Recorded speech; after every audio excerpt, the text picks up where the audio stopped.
He woke up under a violet sky with 2 moons and immediately felt a whip crack across his face.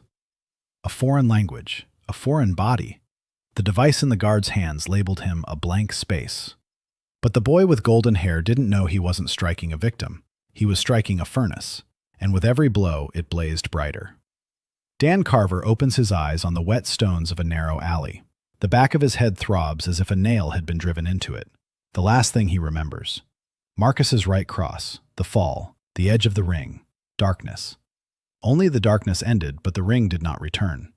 Instead of the ring, 3 guards in lacquered armor with blue patterns, and a boy of about 16. Golden hair, a face like an expensive statue.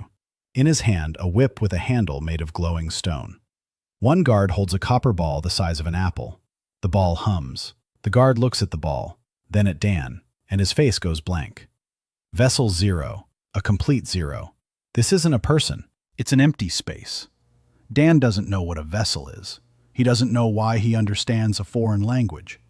But he knows what contempt sounds like. He's heard it 1,000 times. At school, at the port, in the ring, wearing tattered gloves against a guy in brand new gear. Contempt sounds the same in any language. The boy steps forward. The whip whistles. A blow to the left cheek. The glowing tip leaves a burning streak. And that's when the strange part begins. Something clicks in his right shoulder. It doesn't hurt. On the contrary, warmth flows from his shoulder down to his fingertips. Dan lifts his head, looks the boy in the eyes, smiles with a split lip. "Hit me again, boy. I'm just warming up." The words come out on their own, first in English, then in a language he doesn't know but which knows him. The boy blinks. No one has ever asked him to hit again. The whip whistles again, on the shoulder, on the ribs. The 4th blow, the 5th, the 6th. With each one, the warmth in Dan's body grows, as if someone were throwing wood into a stove that had stood cold for 20 years. By the 7th blow, the pain disappears completely. Only the heat remains. Dan leans forward. He takes the whip between 2 fingers by the braided end. He squeezes. The glowing pommel, an artifact worth a fortune. It crunches. It crumbles to dust between his fingers. Like chalk, like sugar. Dan looks at the dust. He looks at the boy. Back home, the coach always said one thing. If you hit someone, hit them so hard they can't get up right away. But this guy hits like his grandmother, who died when he was 6. He hands the fragment of the whip to the nearest guard, nods, and walks away down the alley, barefoot on the wet stones. A dull thud behind him. The boy falls. Not from the blow, from something else. The guard with the copper orb stands with the face of a man who's seen 2 + 2 = 5. The vessel still reads 0. Dan doesn't turn around. He counts his steps. An old habit. When you don't know what to do, count your steps. 1, 2, 3. The alley leads him out onto a wide street. The city is huge. 3- and 4-story stone buildings. And magic. Real magic. Signs float in the air. A woman raises her palm and a flower grows from it. A child tosses a pebble and it hovers and spins. Everyone has glowing stones on their belts. Dan has nothing. A dirty shirt. Bare feet. To them, he's nobody. Less than nobody. 0. The word has already stuck. He clenches his fist. His fist is tighter than it should be. Much tighter. His bones feel denser. 7 lashes from the whip and his body has changed. The street leads downhill. Stone gives way to wood. The faces are harsher. The lower city. The smell of a blacksmith shop hits his nose. Red-hot iron, coal, burnt oil. Dan used to load metal at the port and knows this smell like the handshake of an old acquaintance. And then the warmth that was holding him in place is gone. All at once, as if someone had pulled the plug. His knees hit the pavement. Everything goes black. The last thing he sees, women's work boots stained with soot. And a voice, low, hoarse, warm. Someone asks if he's alive. Dan comes to on a hard cot, a low ceiling, the smell of smoke and meat. A woman stands by the stove, tall, broad-shouldered, hands like a stevedore's. Around 40, one of those who don't age but toughen up. She says he was lying by her gate like a sack of coal, that she dragged him inside and strained her back, that if he's a thief, he should leave right away. Dan sits up, says he's not a thief. She asks who he is then. He thinks for a second and answers honestly. That he doesn't know. The woman stares at him for 5 long seconds. She snorts. She pushes a bowl of thick soup toward him. She says that people who don't know who they are usually at least know their own name. His name is Dan. Her name is Nora Eichholt. This is her smithy. The bowl isn't free. If he knows how to handle a hammer, they'll talk in the morning. If he doesn't, let him finish eating and leave. Dan picks up a spoon. The first spoonful burns his palate. The second is the best meal of his life. Nora watches him eat. She turns away toward the stove. She speaks quietly, as if it weren't to him, that the last time someone ate like that in her house 4 years ago. Dan doesn't ask. He finishes eating, falls asleep under a purple sky, and sleep comes immediately, hard, vivid. A boxing ring, an empty hall, the light of a single lamp, the smell of rosin, the smell of home. A man stands in the far corner, tall, muscular, graying temples, a scar across his chest, a familiar face, too familiar. It's Dan himself, only 20 years older. The older Dan takes his stance, nods, and strikes. A fist comes out of nowhere, to the jaw. The world flashes white. Dan wakes with a jolt, blood in his mouth. His lip is split again, not in a dream, in reality. And the warmth returns, in his shoulders, in his spine, as if the blow in his dream counted too. Whoever you are, you hit better than Marcus. In the morning, Nora is already in the smithy. The hammer moves up and down, sparks. Dan washes his face from the barrel. The water is ice cold. His body isn't shaking. Yesterday it would have flinched. Today, nothing. 8 blows and he's already different. Nora asks if he knows how to hold a hammer. Dan takes the hammer. 15 kilograms. A working weight for his old body. For his current one, it's like an empty mug. He strikes the red-hot strip, steady, precisely. The metal rings out. Nora turns the workpiece. A blow, a turn, a blow. 20 minutes without a break. Dan doesn't get tired, not at all. Nora looks at him with a long gaze. She says he can stay, work for food and a roof. And she adds that if he breaks the anvil, he'll have to buy a new one out of his own pocket. Dan promises to be careful.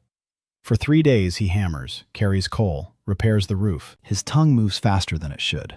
Words come on their own, as if someone had put them in his head during the transfer but forgot to turn them on right away. By the end of the 3rd day, he speaks like a teenager. Nora doesn't ask where he's from, why there's a 0 on the vessel, why his body moves as if there were steel cables inside. She just gives him work, food, a roof, and silence that's more valuable than any words. On the 4th day, he breaks the anvil, not on purpose. On the 12th blow, the hammer goes through the workpiece and drives the cast iron corner in 3 centimeters. The metal cracks. Dan freezes. He looks at the hammer, at the anvil, at Nora. Nora looks at the anvil, at him, back at the anvil. And she laughs, tilting her head back, so that the echo reverberates throughout the workshop. She says she's wanted a new one for a long time, that this one had stood for 20 years and outlived her husband and son and 2 apprentices and a drunken baron who rode his horse right into the forge. But it didn't outlive a skinny, barefoot guy with 0 self-esteem, and for the first time in this world, Dan laughs too. Because Nora's laughter is like the smell of red-hot iron. Real, simple, honest. The first week in Haldron passed to the sound of a hammer and the smell of coal. Dan woke up before dawn. He washed his face with ice-cold water. He went to the smithy. He hammered metal until noon. After noon, Nora let him go, and he headed into town. Not to wander, to learn. He walked the streets and listened. The language soaked in like water into dry earth. Words came in bunches. 10 new ones an hour. 20. By the end of the first week, he spoke fluently, with an accent no one could place. People thought he was from the Eastern Islands, or the southern coast. No one guessed the truth. The truth was too crazy to guess. He learned the most important thing. The world was called Heir. Magic flowed through people like a second blood.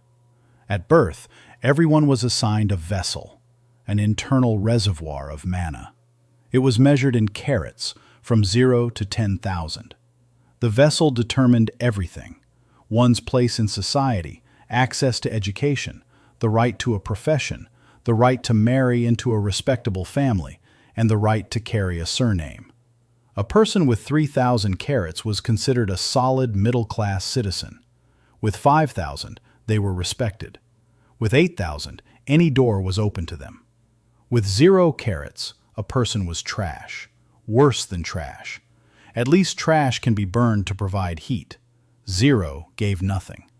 0 was a mistake of nature, a defect, a void. Dan listened to all this and said nothing. He knew how the word that defines you for life sounds. In Cleveland, it wasn't a vessel but a neighborhood, a school district, skin color, last name. Here, it's all the same. It's just measured in carats. At the market, he found out the prices: a silver coin, a gold coin. A silver coin could buy 3 days' worth of bread. A gold coin could rent a room for a month. Nora paid him with food and a roof over his head. She didn't give him money. She was barely scraping by herself.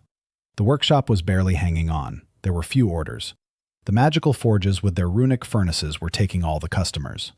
Who needs an ordinary hammer when you can order a hammer with enhancement runes for the same price? Nora forged the old-fashioned way. No magic, no runes. Just iron and fire and craftsmanship. And in Airvale, that craftsmanship was considered barbarism. A relic of the dark times before the Enlightenment, when people fought the demons of the abyss with sticks. Dan asked Nora what the Enlightenment was. She told him. 1,000 years ago, mages learned to control the vessels and created civilization. Before that, people lived like beasts. They fought with their bare hands and iron. They died from diseases that can now be cured with a snap of the fingers. The Enlightenment was the dawn, everything before it was night. Dan nodded. He thought that he was a man of the night. And for some reason, didn't that thought seem offensive to him? On the 8th day, a tax collector came to the workshop, a short man with an oily face and 2 assistants behind him. He told Nora she was 3 months in arrears. Nora turned pale. She said she had paid last month. The collector smiled. He said there were no records of that she owed 15 silver coins, that if she didn't pay by the end of the month, the workshop would be sealed. Nora clenched her teeth. Her fists turned white. Dan stood by the anvil with a hammer in his hands. The collector looked at him. He asked who he was. Nora replied that he was an apprentice. The collector snorted. He said that an apprentice without a vessel was too much even for the lower city, and he left. Nora stood motionless until the footsteps faded away. Then she sat down on a stool. She rubbed her face with her palms. Dan put down the hammer. He asked how much she earned a month. Nora looked at him. She replied that it was 5 silver coins in a good month, 3 in a bad one. 15 silver coins is 5 good months, or the whole winter. Dan nodded. He asked where in town he could make money fast. Nora said there was nowhere for a nobody. Dan said he wasn't asking about magic. He was asking about manual labor. Nora thought for a moment. She said they were always looking for dock workers at the port. They paid a copper coin a day. You had to work 20 days for a silver coin. Dan nodded. He knew the port. Not this particular one, but a port is a port, in any world. The next morning he went to the port. The Haldrian port was a river port, a wide river with murky water, stone piers, barges loaded with cargo, cranes. Not magical as he'd expected. Ordinary, wooden, with ropes and pulleys. Magic cost money. There was no money at the port. The foreman was a fat man with a red face. He looked at Dan, asked for a vessel. Dan said 0. The foreman spat, said he didn't take zeros. Dan asked why. The foreman said zeros were weak. They couldn't handle the quota. Dan walked over to the nearest bale, a sack of grain, 60 kilograms. He lifted it with one hand, put it down, lifted the other one, put it down. The foreman shut his mouth, opened it again, said a dime a day, like everyone else. Dan nodded. He worked until sunset, hauling sacks, bales, barrels. He didn't get tired. The body that had taken 8 blows was different. His muscles didn't burn. His back didn't ache. His breathing didn't falter. He worked like a machine, smoothly, without stopping, without complaining. The porters watched him suspiciously at first, then with surprise. By evening, the foreman approached him, said he could come back tomorrow. Dan nodded, took his and went home. Home. He caught himself using that word. Nora's workshop was already home. 10 days, and he had a home. Nora was waiting for him with dinner, thick soup, bread. Dan put the copper coin on the table. Nora looked at the coin, looked at him. Said she hadn't asked him to work for her. Dan said he wasn't working for her. He was working to pay for the anvil he'd broken. Nora snorted. She said the anvil had cost 40 silver coins. That's 800 days at the port. 2 years and 2 months. Dan shrugged. He said he wasn't in any hurry. Nora turned away toward the stove. Her shoulders trembled slightly. She said nothing. Dan ate his soup and looked out the window. The violet sky was darkening. A cracked moon rose above the rooftops. The dream came again that night. The same ring, the same empty hall, the same hymn. The older one, gray temples, a scar on his chest. This time, the older Dan didn't hit him. He stood in the corner of the ring and watched. Then he slowly raised his right hand. He pointed his finger somewhere behind the younger man. Dan turned around. Behind the ropes stood a wall. A stone wall. Huge. Rising upward into infinity. Cracks ran along the wall. Black cold seeped from the cracks. Not light, not smoke. Cold, pure and simple. Visible, tangible. Dan turned back to the older man. He nodded and struck. The same right cross, clean, precise, unstoppable. Dan woke up with blood on his lip. Warmth spread through his body, a warmth he was already used to, familiar. His body grew denser with every nightly visit. He lay in the darkness and thought, a wall with cracks, black cold, the elder who beats him every night, an empty ring in an empty hall. This isn't just a dream, it's a message, but from whom and about what? The second week. Dan worked at the port in the morning, in the smithy in the afternoon. In the evening, he walked through the lower city. He looked, he listened, he memorized. The lower city of Haldren was another world, not the world up above, where signs floated in the air and children played with magic. Here lived those whose vessel was low, less than 1,000 carats, or damaged, or zero. There were few of them. You could count the zeros in the city on one hand, but there were plenty of people with low vessels, too weak for the guilds, too poor for the academies, too useless for the aristocrats. They lived in cramped houses, worked with their hands, repaired, laundered, carried, dug. Everything that magicians did with spells in a second, these people did with their bodies in hours, and they were paid pennies for it. Dan looked at them and saw the port of Cleveland. Different faces, a different language, the same weariness in their eyes, the same stubbornness in their shoulders, the same hands that never give up because giving up means dying.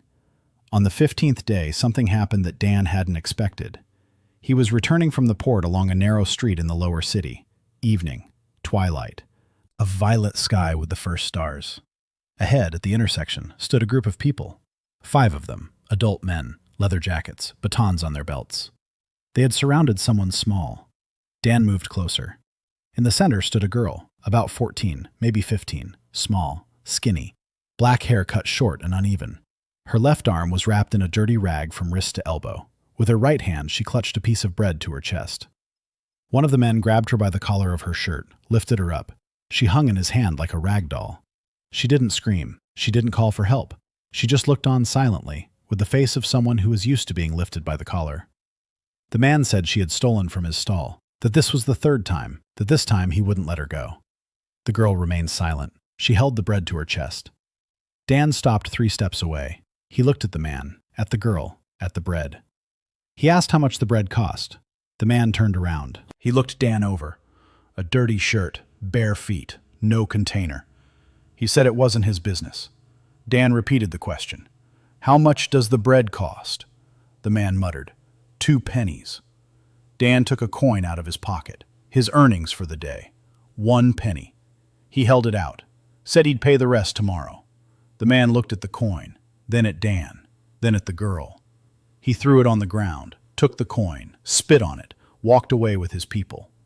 The girl sat on the rocks. She looked up at Dan. The bread was still pressed against her chest. Dan crouched down in front of her. He asked her name. She was silent. He didn't rush her. He waited. She said quietly, Mira Khan. Dan nodded. He asked if she was hungry. A silly question. She was hungry. You could tell by her sunken cheeks and thin wrists and the way she held the bread. Not like food, like a last chance. Dan stood. He held out his hand to her, his left. She looked at his hand, then at her own left, wrapped in a rag. She slowly raised her right. Dan shook his head. He held out his hand a little closer. left to left. Meyer froze. Then she placed her bandaged hand in his palm. He lifted her to her feet, gently, like a feather. "Let's go. I have some soup at home. It's better than bread." Meyer walked silently beside him, all the way to the workshop. She held his hand, with her bandaged left hand, and she never let go. Nora looked at Meyer. She looked at Dan. She said she didn't have a shelter. Dan said he knew. Nora said there was barely enough food for two, not enough for three. Dan said he'd give up his portion. Nora clenched her teeth. She took out a third bowl, poured some soup, set it in front of Meyer. Meyer ate, quickly, hungrily, like a little animal. Nora watched her. Then she turned away, rubbed her eyes with the back of her hand, blamed it on the smoke from the stove. Meyer turned out to be an orphan. That became clear on the third day. Not because she told us. She hardly spoke at all. It became clear from little things, from the way she slept, curled up in a corner, facing the wall, a hand with bread under her cheek. Even in her sleep, she wouldn't let go of her food. From the way she flinched at loud noises. When Dan dropped the hammer, she pressed herself against the wall. When Nora slammed the door, Mir froze halfway. For her body on autopilot, a survival reflex. Dan knew those reflexes. He'd seen them in the kids in the gym who'd grown up in troubled families. The body learns faster than the mind, and forgets more slowly. Mir's left hand was burned, not by fire, by magic. Nora explained quietly while Mir slept. A magical surge. It happens to children with an unstable vessel. Mana bursts out uncontrollably, burns the channels, burns the skin. Mir's vessel had been damaged in early childhood. No one knew how many carats were left. Maybe 100, maybe 10, maybe 0. No one had checked. Who needs an orphan with a burned hand? Dan listened. He nodded. He didn't say a word more than necessary. In the morning, he got up earlier than usual. He found a piece of soft leather in the workshop, a scrap from Nora's old apron. He sat down on a stool. He took out an awl and some thick thread, and he began to sew. He didn't know how to sew. He'd never sewn before. But hands that can tie a bandage and lace up a glove can also sew a piece of leather. It turned out rough, crooked, but functional. A glove for his left hand, soft on the inside, sturdy on the outside. He stitched 2 letters on the back, M and K, initials. When Meyer woke up, the glove was lying by her cot. Meyer picked it up, turned it over in her hands, looked at the letters, looked at Dan, who was standing by the anvil and pretending not to look. She slipped the glove onto her left hand, slowly, carefully. She clenched and unclenched her fingers. The glove fit well. It didn't pinch. It didn't slip. Meyer looked at her hand in the glove. Then she turned away. Her shoulders trembled. Once. She didn't cry, or she cried so quietly that no one heard. Dan kept hammering. Nora kept turning the workpiece. The morning went on as usual. Mire stayed, without words and without agreements. She just stayed. She started helping. She swept the floor. She carried coal. She ran to the market. Quick, nimble. She knew every alley in the lower city, every crack in every fence. She knew where to slip through unnoticed, where to hide. Which merchant didn't count his wares? Dan told her once. "You can't steal anymore." Mire looked at him. There was something like a challenge in her eyes. Dan didn't look away. He said that if she needed something she couldn't buy, she should tell him. He'd find a way. Mire was silent for 3 days. On the 4th, she said she needed boots. Her old ones had fallen apart. Dan nodded. He worked 2 days at the port. He bought some boots. Not new, but sturdy. The soles were intact. The laces were new. Mire put them on and walked around the workshop for half an hour. She just walked, back and forth, listening to the heels clacking on the stone floor. There was an expression on her face that Dan would remember for a long time. Not joy, not gratitude, surprise. As if, for the first time in her life, she realized that things could belong to her. That someone could buy her something. Not stolen, bought. For her. A month had passed. Life had found its rhythm. The port in the morning, the smithy in the afternoon. In the evening, Dan warmed up in the workshop courtyard. His body demanded movement. He couldn't help but train. 5 years in the ring had ingrained a habit in him deeper than any other. Shadowboxing, footwork, dodges, ducking, straight punches into the air. Left jab, right cross, left hook, uppercut. Over and over, rhythmically, quickly. Mireille sat on the steps and watched, with wide open eyes. She didn't understand what he was doing. In Airway, no one fought with their fists. Fighting with fists was barbaric, primitive. But what Dan was doing didn't look like a fight. It looked like a dance, or a ritual. Precise, measured movements, each in its place, each with meaning. Nora was watching too, from the smithy door, wiping her hands on her apron. She was silent, but Dan could see how she was looking at his hands. Not with surprise, with recognition, as if she had seen something like this before. A long time ago, in another life. One evening after practice, she sat down next to him on the porch. She was silent for a long time. Then she said that her husband fought with his bare hands, that her husband was from the eastern foothills where people still remembered the old ways, that he told her that the body is the first weapon and the last as well, that he died 10 years ago on the frontier, the northern border. The Abyss Dwellers breakthrough through a small crack. The magical units couldn't handle it. Her husband stood in the breach in the wall with a hammer and held it for 20 minutes while the others retreated. They found him on the third day. The hammer was bent in half. 4 dead Abyss Dwellers lay around him. He was dead, but he was standing. Dead and standing, leaning against the wall, with a hammer in his hands. Nora fell silent. Dan was silent beside her. He didn't offer condolences. He didn't say he understood. He just sat there. A minute later, he asked her husband's name. Nora said, Gareth Eichholt. Dan nodded. He said that Gareth had been a good fighter.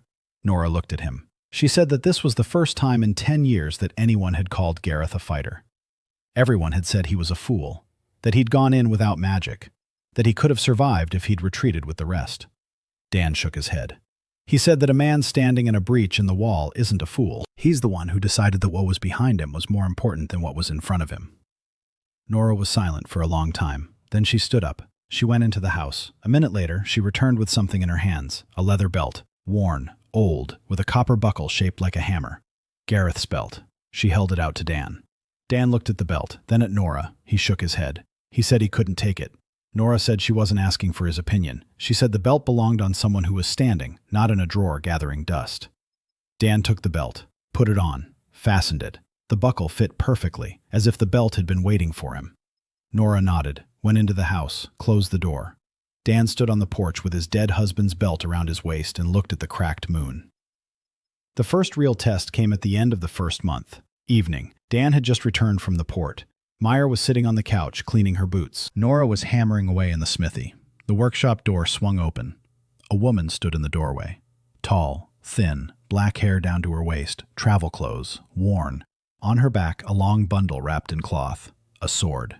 Even through the cloth, it was clear that it was a sword. By its shape, by its length, by the way she carried it, not as an object, as a part of herself. The woman's face was beautiful, beautiful and impenetrable, like a wall. No expression, dark eyes, high cheekbones. Asian features, to use the words of the old world. She looked around the workshop. She looked at Nora. She spoke briefly. I need a blacksmith. Nora wiped her hands. She asked what was needed. The woman took the bundle off her back. She unwound the cloth. The sword was broken. The blade snapped in two at the hilt. A clean break. Good steel. Dan could see that even without a blacksmith's experience. Nora picked up the fragments. She turned them over. She looked at the break. She said she could weld it, but there would be a weak spot. There always would be. The weld wouldn't provide the same strength as before. The woman clenched her jaw. She said she knew. She asked how much. Nora named her price. 3 silver coins. The woman reached into her pocket. She pulled out 2 coins, a silver one and a copper one. That was all she had. You could tell by the way she took them out. She didn't count them. She just turned her pocket inside out. Nora looked at the coins, then at the sword, then at the woman. She said she'd take whatever she had. The woman nodded. She didn't say thank you, but the nod was such that gratitude was entirely contained within it. Dan walked over. He looked at the shards. He picked up the hilt. He turned it over in his hands. The balance was off. Even with a whole blade, the balance would be off. The hilt was too long for the weight of the blade, or the blade was too light for this hilt. He looked at the woman. He asked if she was left-handed. The woman froze. She looked at him. For the first time, something other than a wall appeared in her eyes. Surprise. She said no, but her right wrist didn't bend well. An injury, an old one. That's why she held the sword with her left hand dominant. Dan nodded. He turned to Nora. He said that if they were going to reforge it, they'd need to change the balance. Shift the center of gravity 4 fingers toward the guard. Shorten the hilt by 2 fingers. Then she wouldn't have to compensate with her wrist, and the strike would come from the shoulder. Nora raised an eyebrow. The woman raised both. Dan shrugged. He said that in boxing, balance is half the punch. A sword isn't a fist, but the principle is the same. The center of gravity decides everything. Nora was silent for 5 seconds. Then she said he was right. The woman was silent for 10. Then she asked his name. Dan. And hers. Harin's son. She stayed to wait while Nora worked on the sword. 3 days. She slept in the courtyard, on the ground, in her cloak. Dan brought her a blanket. She looked at the blanket, then at him. She took it. She didn't say thank you, but she wrapped herself in it. On the 2nd day of waiting, Dan was training in the courtyard, shadow boxing. Harin sat by the wall and watched, silently. An hour. 2. When he finished, she stood up. She walked over.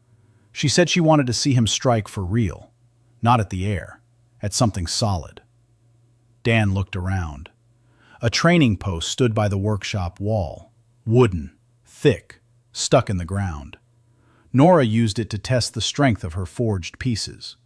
Dan walked over to the post. He took his stance, left foot forward, right foot slightly behind, arms raised, chin down. A classic boxing stance. Nothing extra, nothing pretty, just a body ready for work. He exhaled and struck. A straight right, a cross. His whole body from heel to fist moved as a single mechanism.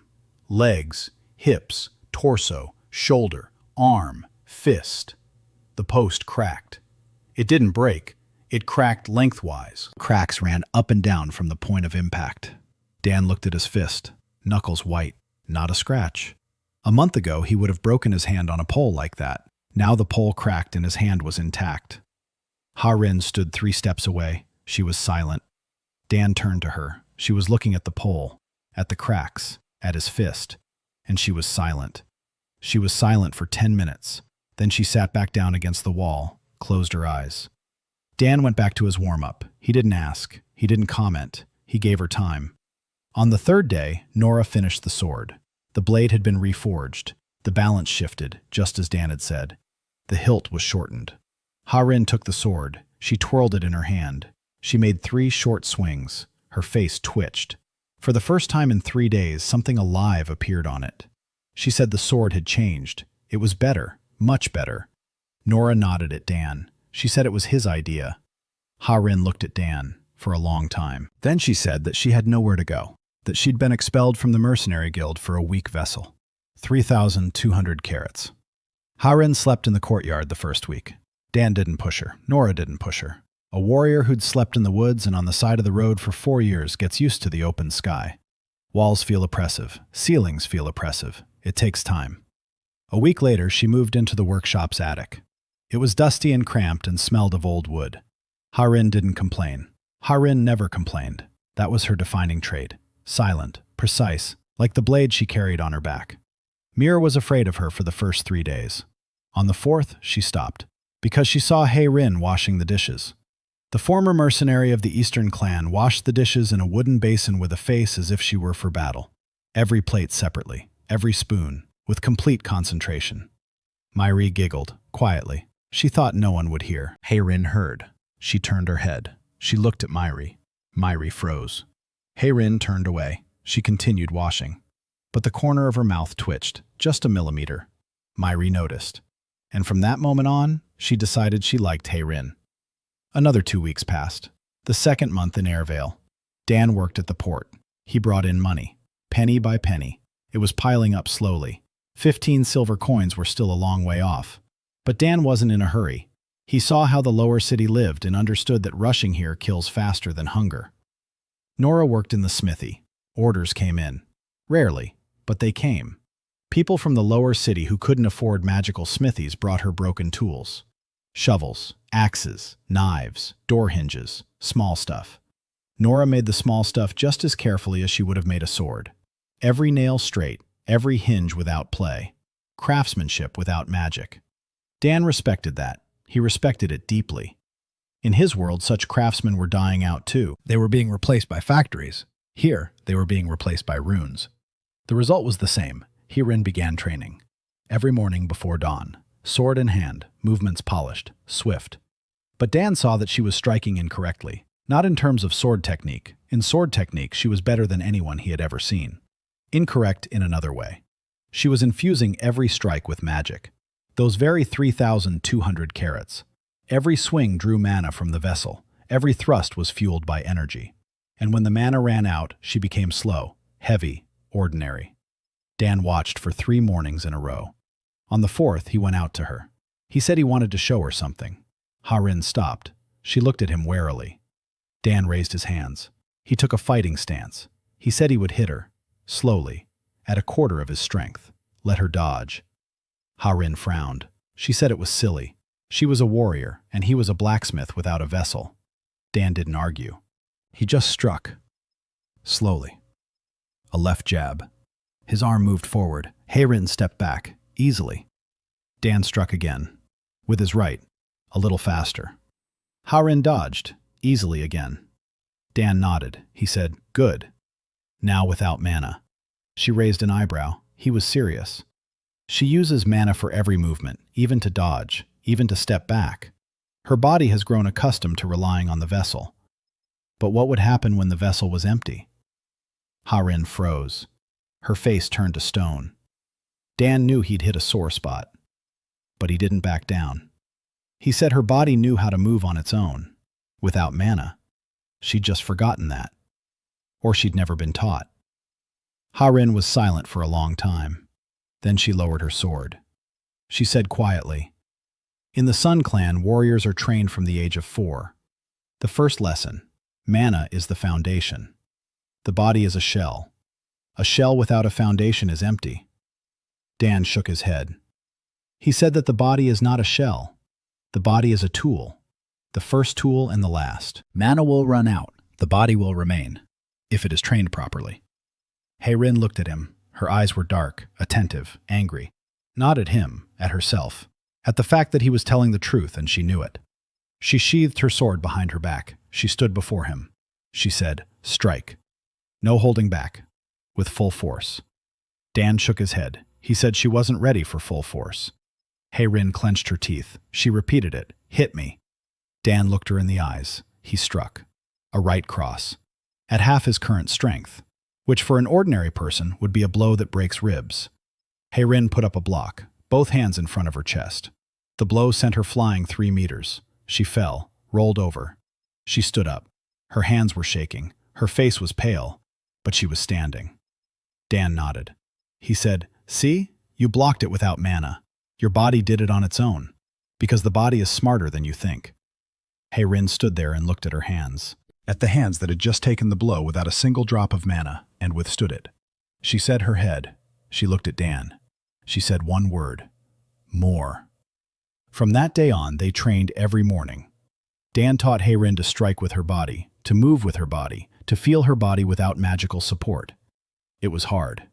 It was like teaching a person to walk without the crutches they'd used for 20 years. Heirin fell, got up, fell, got up, got angry. She was silent. She trained until dawn and after sunset. Meyer watched from the porch. Nora peeked out from the smithy. Dan taught patiently. Just as his coach had taught him in Cleveland. Old Manny with his ever-present cigarette and hoarse voice.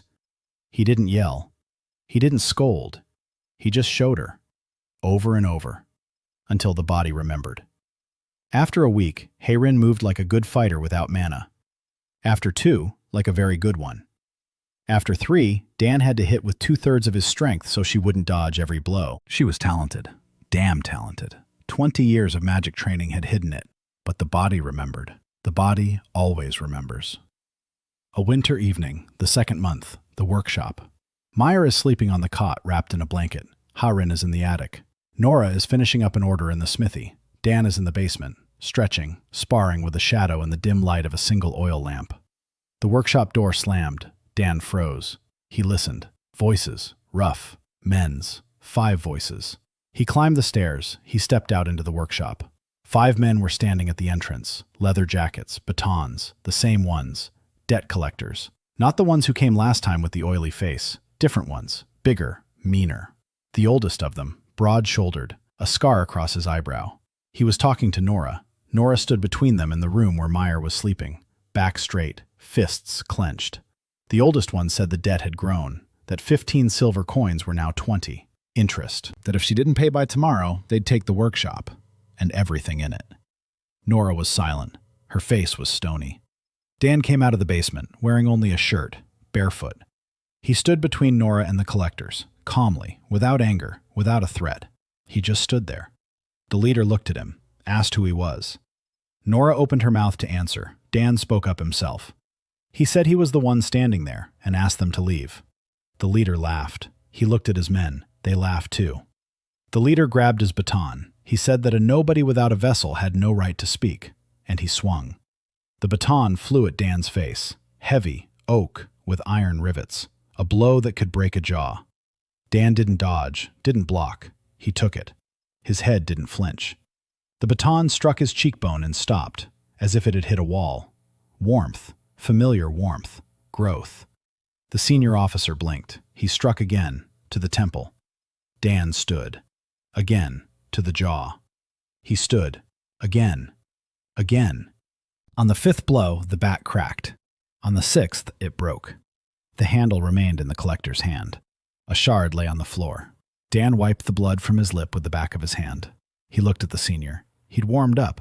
Now he asked them to leave. Please, he really didn't want to do what he was capable of. The senior took a step back. He looked at the broken baton, at Dan's face on which there was nothing. No malice, no rage, no fear, just the calmness of a man who knows he's tougher than an oak baton with iron rivets. The collectors left, silently, quickly, without looking back. The door closed. Nora stood by the wall. She looked at Dan, at the blood on his lip, at the broken baton on the floor. She silently poured him some tea, hot, strong. She set the mug on the table. Dan sat down. He took the mug. His hands didn't shake. His body throbbed with heat. 6 blows from the baton, delivered with the intent to cause harm. 6 new additions to what had already accumulated. Meyer came around the corner. She stood in the doorway, small, in a nightgown, barefoot. She looked at Dan, at the blood on his chin. Her eyes were shining. She walked toward him, slowly. She stood beside him. With her small hand in a leather glove, she touched his shoulder. Dan turned. Meyer was crying. Quietly, soundlessly. Tears streamed down her thin cheeks. She wasn't crying out of fear, not for herself, for him. For the first time in her life, she was crying for someone else. Dan placed his hand on her head. He stroked her short-cropped hair. He told her everything was fine, that he was strong, that batons didn't scare him. Meyer nodded and cried. Ha-Rin stood on the stairs leading down from the attic, a sword in her hand. She came down when she heard the crash. She was too late. She stood on the steps and watched the man who had taken 6 blows to the face with a baton and asked the attackers to leave. Please. She tucked the sword behind her back. She went downstairs. She walked over to the table. She sat down across from Dan. She didn't say a word. Nora set a mug of tea in front of her, too. 4 people sat at the table in a small smithy in the lower city of Haldren. They drank tea. They were silent. The first snow was falling outside the window. In the morning, Dan woke up. His body felt different, denser, heavier. He looked at his hands. Visually, nothing had changed. The same sinewy hands, the same knuckles, the same scar. But inside, it was as if his bones had been filled with lead. Not a heaviness that gets in the way, a heaviness that holds him up. He clenched his fist. The air between his fingers crackled. Not his fingers, the air. Dan unclenched his fist. He looked at his palm. The same question as on the first day. What's happening to me? And the same answer. He didn't know. But he knew that every blow he took made him stronger, and he knew that sooner or later, someone would hit him for real. Not with a baton, not with a whip, with something that would make even his new body flinch. The 3rd month. Dan made a decision. The workshop basement was large, low ceiling, stone walls, dirt floor. It smelled of dampness and old wood. Perfect. He spent a week on it. He packed down the floor. He smoothed out the walls. From the old canvas that Nora kept in the attic, he sewed together a makeshift ring, a 3 by 3 meter square. He stretched ropes around the perimeter on pegs driven into the dirt floor. Not ropes, twine, but it would do for a start. 3 bags, canvas, filled with sand and sawdust. He hung them from the ceiling beams on chains. 1 light, 1 medium, 1 heavy. The heavy one weighed so much that an ordinary person couldn't budge it. To Dan, it swung like a pendulum from the slightest nudge. An oil lamp in the corner, dim light. The smell of oil and canvas and sweat, just like home. Nora came down to take a look. She looked around the basement, the sacks, the rope ring, the lamp. She asked what it was. Dan said it was a haul. Nora asked a haul of what? Dan thought for a moment. He said it was the 0 haul. Nora raised an eyebrow. She asked why 0. Dan shrugged. He said that everyone here was a 0. He was a 0. Meyer with a damaged vessel. Ha-Rin with a vessel too weak for the clan. Nora without magic. Zeros. And if the whole world decided that 0 is nothing, then this basement would be the place where 0 is the beginning. Nora was silent. Then she snorted. She said it was a silly name, and she went upstairs. An hour later, she came back down with 2 stools and a rag to wipe the dust off the beams. Meyer became the first apprentice. Not because Dan called her. She went down to the basement on her own on the 3rd day and stood by the sack. She looked up at it from below, small, thin, a glove on her left hand. Her right hand clenched into a fist. A fist the size of an apple. Dan walked over. He stood next to her. He said, "The sack doesn't bite." Meyer said she knew. Dan said she could hit it. Meyer hit it. With her right hand, weakly, clumsily, her wrist bent. The bag didn't budge. Meyer grimaced. Dan crouched down in front of her. He took her fist in his hands. He showed her how to clench it. Thumb on the outside, not inside. Wrist straight. Don't bend it. The punch comes from the shoulder through the elbow to the fist. A straight line. He demonstrated it slowly. Then again. Then he positioned her in front of the bag. Meyer hit it again. Better. Her fist was correct. Her wrist was straight. The bag swayed. By a centimeter. Meyer looked at the bag. She looked at her fist. An expression appeared on her face. The very one coaches work their whole lives to achieve. Not joy, not pride.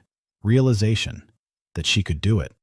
That a little orphan with a burned hand and a damaged blood vessel could strike and make the bag sway. That the world would shift by a centimeter. But it would shift. Ha-Rin trained in the basement every evening. Without a sword. Fists, elbows, knees.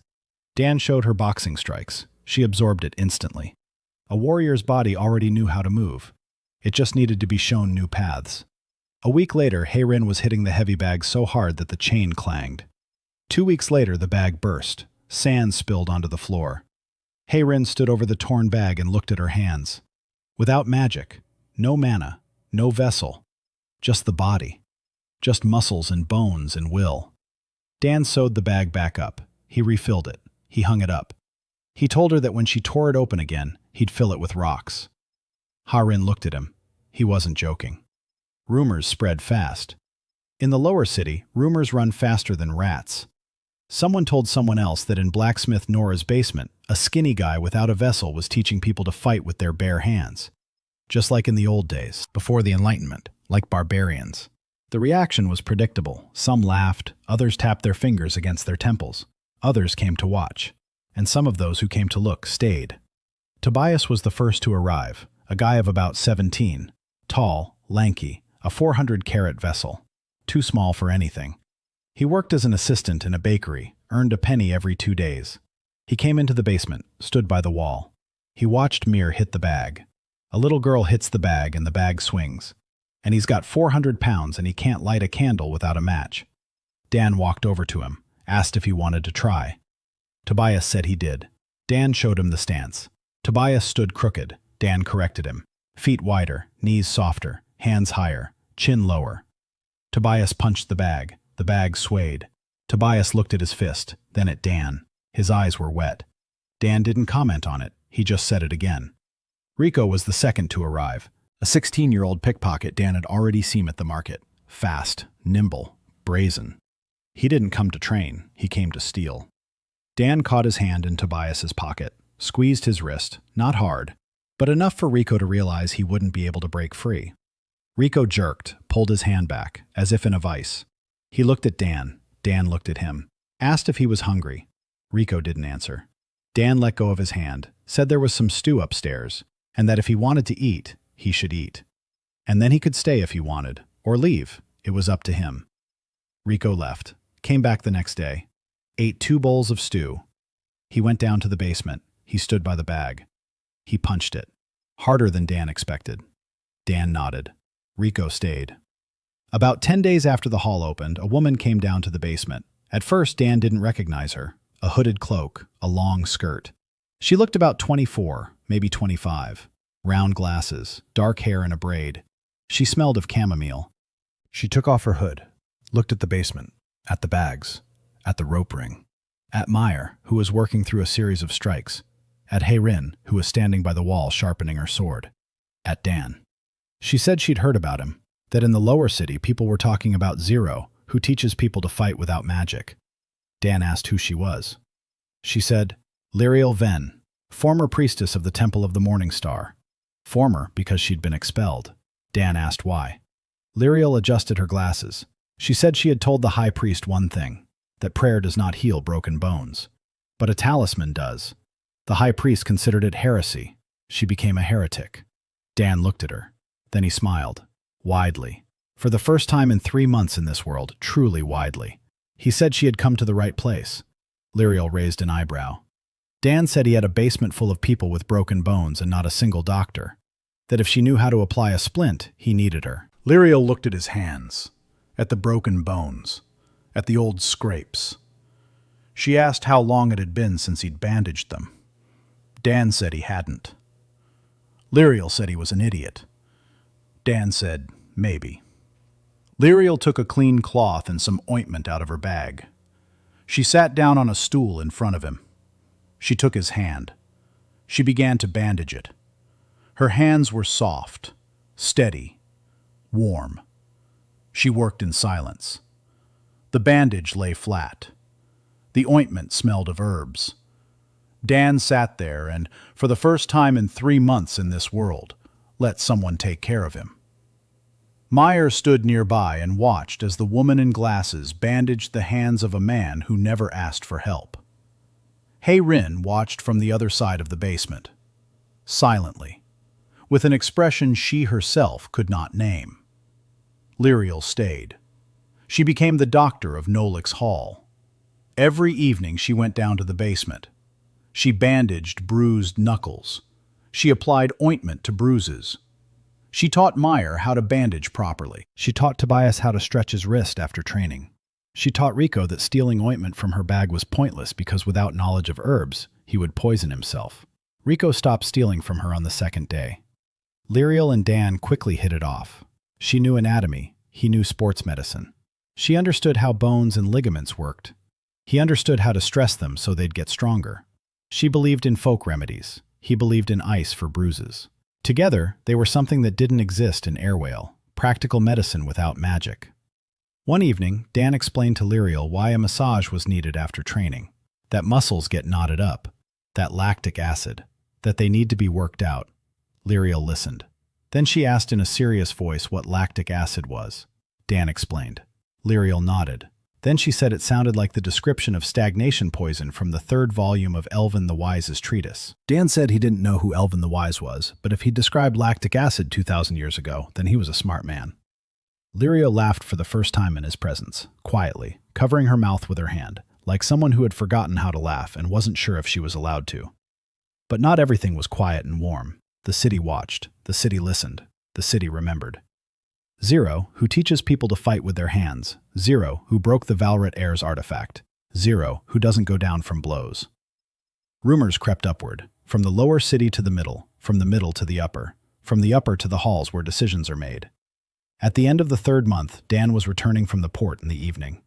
A short path through the alley by the old wall. Quiet, deserted. The streetlights weren't on. He sensed movement a split second before the blow. A shoulder. A micro-movement of a shoulder ahead and to the right. 5 years in the ring. His body reacted before his mind did. He ducked. A battle staff whizzed over his head, the whistle of the air, heavy, metallic, with a rune on the tip that glowed blue. Dan rolled to the side. He stood up. 2 men stood before him. Black cloaks, masks, combat staffs. They moved like professionals, not debt collectors, not street thugs, warriors, real ones. One of them struck again, from top to bottom. Dan put his shoulder out. The staff slammed into it. The rune flashed. A magical strike passed through the metal into his body. The pain was different, not like a baton, deeper, sharper, as if someone had stuck a needle right into the bone. Dan clenched his teeth. Warmth came, but faint. Magical damage dealt 10 times less than physical. He remembered that. From somewhere inside, he knew. Just as he knew the language, just as he knew his ability was working, from somewhere. The second one struck him in the side. Dan took it. The third blow to the back. He didn't see the third one. 3. There were 3 of them. The blow to the back threw him against the wall. He hit the back of his head against the stone. White flashed before his eyes. The heat was building. But along with the heat came something else. Pressure, inside, in his chest, in his head, as if his body was getting stronger on the outside but couldn't keep up on the inside. His heart was beating faster, too fast. He could feel every pulse in his temples. The fourth blow, a staff to the chest. The rune flared. Dan doubled over, blood in his mouth. Not from his lip, from inside. He spat it out, red on the wet stones. The 5th blow, the 6th. They struck in silence, professionally, without malice, just business. Dan fell to one knee, blood from his nose, from his right ear. His body was holding up on the outside. His internal organs couldn't keep up. His heart, his lungs, his blood vessels. They were still the same, human. But on the outside, he was already something else. The 7th blow to the head. The world swam. Dan fell to all fours. Blood dripped from his chin onto the stones. Warmth flooded his body in wave after wave. The increase was immense. Every blow from the battle staff was stronger than any baton. Every rune added magical damage on top of the physical. His body was changing right now. His bones were hardening. His muscles were tightening. But inside something was cracking. The 8th blow, to the ribs, a crunch. A rib broke, or cracked. The pain was sharp, familiar. He'd broken ribs in the ring. He knew what it was like. Breathing through the pain, short breaths, not deep. The attackers stopped.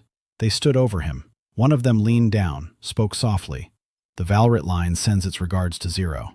They turned. They left. They vanished into the alley like shadows.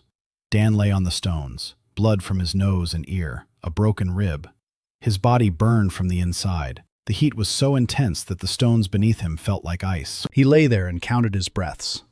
Inhale, exhale. Inhale, exhale. 8 blows from battle staffs inscribed with runes. Physical damage plus magical damage. A surge. A massive one. His body had become even denser on the outside, even heavier. But inside, blood from his ear. That's bad. He knew it was bad. The blood vessels in his head couldn't handle the strain. His body was strengthening faster than his organs. That was a limitation. His limitation. If he took on too much at once, his body would hold up, but his brain wouldn't. He stood up, slowly, holding onto the wall. He walked home, step by step. Blood dripped onto the stones. The walk that usually took 10 minutes took 40. He entered the workshop. Lyriel saw him first. She jumped up, grabbed him by the shoulders, sat him down on a stool. Her hands were already at work. A rag, water, ointment, a splint, a bandage. She worked silently and quickly. Her hands didn't tremble. Her voice didn't tremble. Only her eyes. Her eyes were moist behind her round glasses.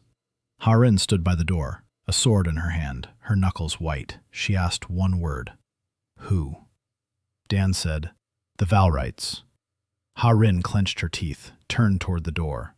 Dan said, stop. She stopped. He said, not now, that he'd figure it out, but not now. Harin stood by the door with a sword in her hand and the face of someone who wanted to kill someone right now. Then she slowly tucked the sword behind her back, turned around, walked over to the table, poured him some water, set the mug in front of him. Her hand was shaking. The mug clinked against the table. Mir-E was sitting in the corner, her arms wrapped around her knees, her left hand in a glove, her right bare. She was looking at Dan, at the blood on his face. She wasn't crying. Her face was frozen. Evil. The small, evil face of a 15-year-old girl who had decided that if anyone ever touched this man again, she would find a way to hurt them. Nora came out of the smithy. She looked at Dan, at the bandage, at the blood. She said nothing. She went back into the smithy. 5 minutes later, she returned with hot broth. She set it down in front of him. Dan drank the broth and thought. 8 blows. Battle staffs with runes. The Velrit people. The boy Cassian hadn't forgotten, and he hadn't forgiven. His family. The Holy Line. One of the 10 who hold the seal. They sent hunters. Real ones. Not street thugs with clubs. It was a warning, or a test, to see what he was made of. Next time would be worse. Next time, 10 would come instead of 3, or mages instead of warriors, or an order instead of a warning. Dan finished his broth. He set down the mug. He looked at his hands. Strong, solid, impenetrable on the outside, fragile on the inside. He could no longer just take the blows and wait. Taking them haphazardly was dangerous. Every big leap was a lottery with his own body. He needed a strategy. He needed to understand how much he could take at a time. He needed to control the growth, not give it up, control it. Otherwise, one day his body would become indestructible and his heart would simply stop. He lay down on the cot. Lyriel bandaged his rib tightly and correctly. The pain was bearable. He closed his eyes. Sleep came. The ring, an empty hall, Senior Dan in the corner, a scar on his chest, gray temples. He is silent, watching. A wall beyond the ropes. The cracks are wider. The black cold is thicker. Senior Dan raised his hand. Not to strike, he pointed at the wall. Then he pointed at the junior's chest. Then back at the wall. A message. You and the wall and you. One and the same. Dan woke up, blood on the pillow, a taste of copper in his mouth, a cracked moon in the window. He lay there and stared at the ceiling. He thought about the cracked wall, about himself, about a body growing stronger from someone else's malice, about the people upstairs at the table, who were drinking tea and waiting for him to get up. He would get up. He always got up. But this time he would get up with a plan. For 3 days, Dan didn't get up from his cot. Lyriel changed his bandages twice a day. The ointment smelled of wormwood and something bitter. The rib was healing faster than it should have. By the second day, the pain was gone. By the third, he could breathe deeply. His body was recovering so quickly that Lyriel sat beside him and took notes in a notebook. She had started the notebook on the very first day, a thin one, with a leather binding. On the cover, in her handwriting, was written, Observations. She took his pulse. She felt his ribs. She checked his pupils. She asked if his head hurt, if his chest hurt, if there was ringing in his ears. Dan answered honestly. His head didn't hurt. His chest didn't hurt. The ringing in his right ear had lasted 2 days and gone away. Lyriel wrote it down. She frowned. She wrote some more.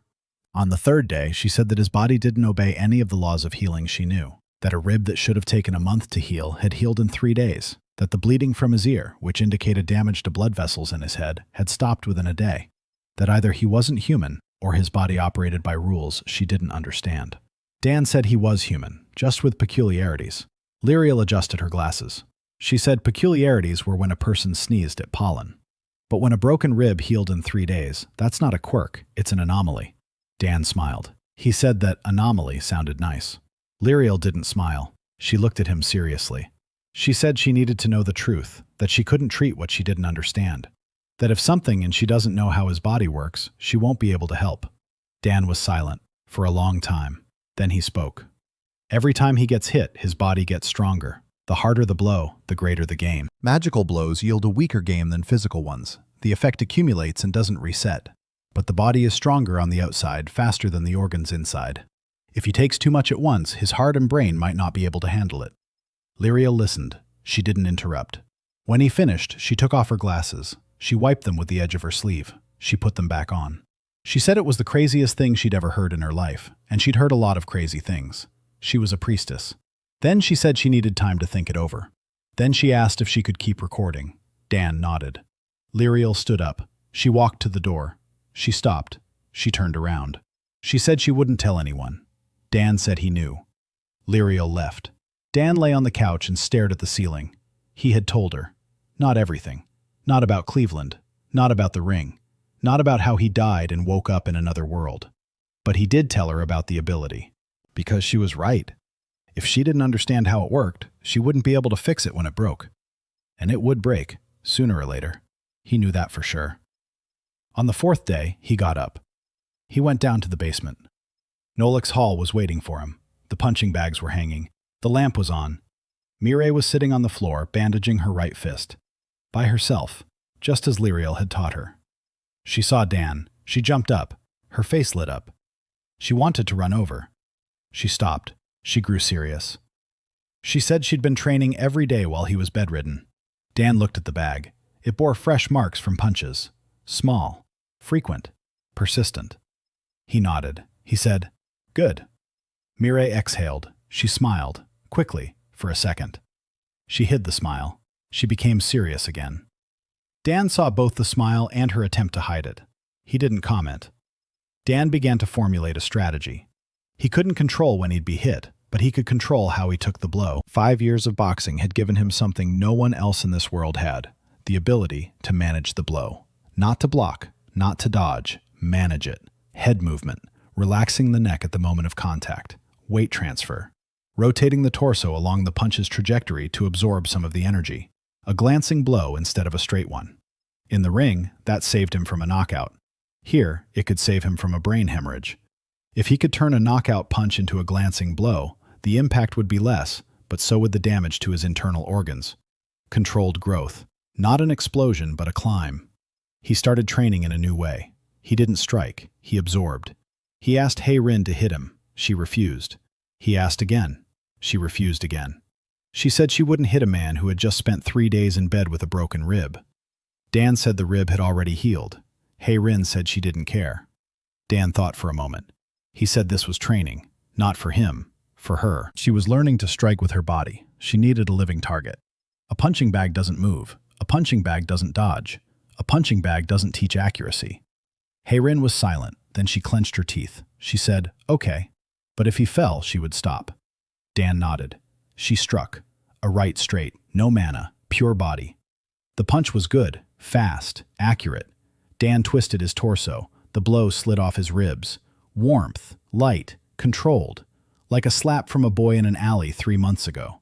But without injury. Without blood from the ear. Without a crack. Dan nodded. More. heir struck again. And again. And again. 10 strikes. 20. Dan took each one. Turned. Slipped. Absorbed the energy. The heat built up evenly. No spikes. No explosions. An hour later, heir stopped. She was breathing heavily. Her hands trembled with fatigue. Dan stood before her. Not a single scratch. Not a single drop of blood. His body was slightly denser than an hour ago. Slightly heavier. But under control. He had found a way. Not perfect, but it worked. To build strength in increments, through training strikes delivered with real intent. heir fought seriously, every strike with the intent to hit, with the intent to cause damage. It counted, the growth was happening. But slowly, safely, like an IV drip instead of an injection. The 4th month, Nolik's gym was growing, slowly, but growing. Tobias came every evening after work at the bakery. His strikes had become harder, his back straighter. He had stopped slouching, stopped averting his eyes when spoken to. A small thing, but Dan noticed. Rico came irregularly, disappeared for 2 days, returned. Dan didn't ask where he'd been. Rico didn't say. But every time he came back, he went straight to the bag. He hid it for a long time, viciously. Then he calmed down, sat down by the wall, ate what Nora brought, said nothing. Then he went up to the attic where he now slept with the others. 2 more people arrived. A woman in her 30s, a laundress from the lower city, a 600-carat vessel. Her husband beat her. She didn't come to learn how to fight. She came to learn not to be afraid. Dan put her in front of the bag, told her to hit it. She struck, weakly. Her shoulders were hunched. Her elbows were pressed against her body. A body accustomed to closing in on itself rather than opening up. Dan didn't correct her form. He told her to hit it again. She hit it. 5 minutes. 10. The blows didn't get any harder, but her shoulders straightened, her elbows moved away from her body. Her breathing deepened. After 20 minutes she stopped. She looked at her hands, red knuckles, and she smiled, quietly, cautiously, like someone smiling for the first time in a long time. Dan nodded. He told her to come back tomorrow. She came. The second newcomer, an old man, about 60 years old, a former bricklayer. His back was hunched from decades of work, hands like shovels, zero talent, a zero from birth. He'd lived his whole life as a zero. He didn't come to fight. He came to watch. He said that in 60 years of life, this was the first time he'd seen a place where zero wasn't an insult, but a name on the door. He sat on a stool by the wall. He watched. He came every evening. He sat. He watched. Sometimes he nodded when one of the students did something right. Dan didn't chase him away. An old man in the hall is an anchor, the one who remembers why all this is happening. Lyriel worked. Her observation notebook grew. She wrote everything down. Dan's pulse in the morning and evening. The muscle tone she checked by touch. The speed at which cuts healed. Reactions to cold and heat. Once she asked Dan to squeeze a stone, an ordinary cobblestone from the pavement. Dan squeezed. The stone cracked. Lyriel wrote it down. She asked him to squeeze an iron rod. Dan squeezed. The rod bent. Lyriel wrote it down. She asked him to squeeze her hand. Dan refused. He said he didn't want to hurt her. Lyriel said she was a doctor and needed the data. Dan gently squeezed her palm. Lyriel winced. She said it felt like a vice. She wrote it down. Then she added in parentheses, a warm vice. Dan didn't see what she wrote, but Meyer saw it and giggled. Lyriel blushed to her ears and closed her notebook. The 5th month. Winter was receding. The snow on the roofs of the lower city was melting. Water flowed through the gutters in the pavement. Dan had earned enough. 15 silver coins, 3 months at the port, 60 workdays, a copper coin a day, plus 2 silver coins the merchant paid him for unloading a barge by himself, a job that usually took 6 men a day. The merchant looked at him as if he were a curiosity. He asked for a vessel. Dan said 0. The merchant didn't believe him. Dan shrugged. The merchant paid 2 silver coins and asked him to come back tomorrow. Dan came back. He unloaded another barge. The merchant paid 2 more silver coins. On the 3rd day, he brought 3 more merchants to watch. Dan unloaded the barge in 3 hours. The 4 merchants stood on the dock and said nothing. Then one said it was impossible. 0 couldn't lift barrels weighing 200 kilograms. Another said maybe his device was broken. A third said maybe he was a secret magician. The 4th said he didn't care who he was, but to come back tomorrow. Dan came. He worked. The money piled up. He came to Nora in the evening. He put 15 silver coins on the table. Nora looked at the coins for a long time. Then she looked up at Dan. He said it was for a debt. Nora said the debt wasn't real, that the collectors had made it up. Dan said he knew, but if he paid, they'd leave him alone, for a while. Nora said she wouldn't take his money. Dan said it wasn't his money. It was money for the anvil. He owed her the anvil. The anvil cost 40 silver coins, minus 15 for the debt. He still owed her 25. Nora looked at him. Her lips trembled. She took the coins, quickly, in one swift shit, clenched them in her fist. Said he was the most stubborn person she'd ever met. Dan said he'd been told that before. Nora went into the room. The door closed. Silence. Then a sound came from behind the door. Quiet. Brief. Nora Eichholt was crying. For the first time in many years. Dan sat at the table and said nothing. Mireille sat next to him and was silent too. Hei-Rin stood by the window and looked out at the street. Lyriel was down in the basement, writing something in a notebook. A house, small, cramped, smelling of coal and iron and soup. A house where 6 people live who have nothing but each other. And that is enough. The 6th month. Spring in Haldren. The city was coming to life. The snow was gone. The streets had dried out. The markets were getting noisier. In the lower city, the noise was different. Not the bustle of trade. Anxious. Rumors from the north were coming in more and more often. Cracks in the seal were growing. Northern villages were seeing black streaks in the sky. The Ibistari hadn't broken through. Yet. But the frontier was on edge. Aristocratic detachments were heading north. Convoys were passing through the lower city. Those legions with supplies. Horses with riders in runic armor. Glitter and clatter. Meyer stood at the workshop gate and watched them. Her eyes were huge. Dan came out. He stood beside her. Meyer asked where they were going. Dan said north. Meyer asked why. Dan said there was a crack. In the wall. Meyer looked at him. She asked which wall.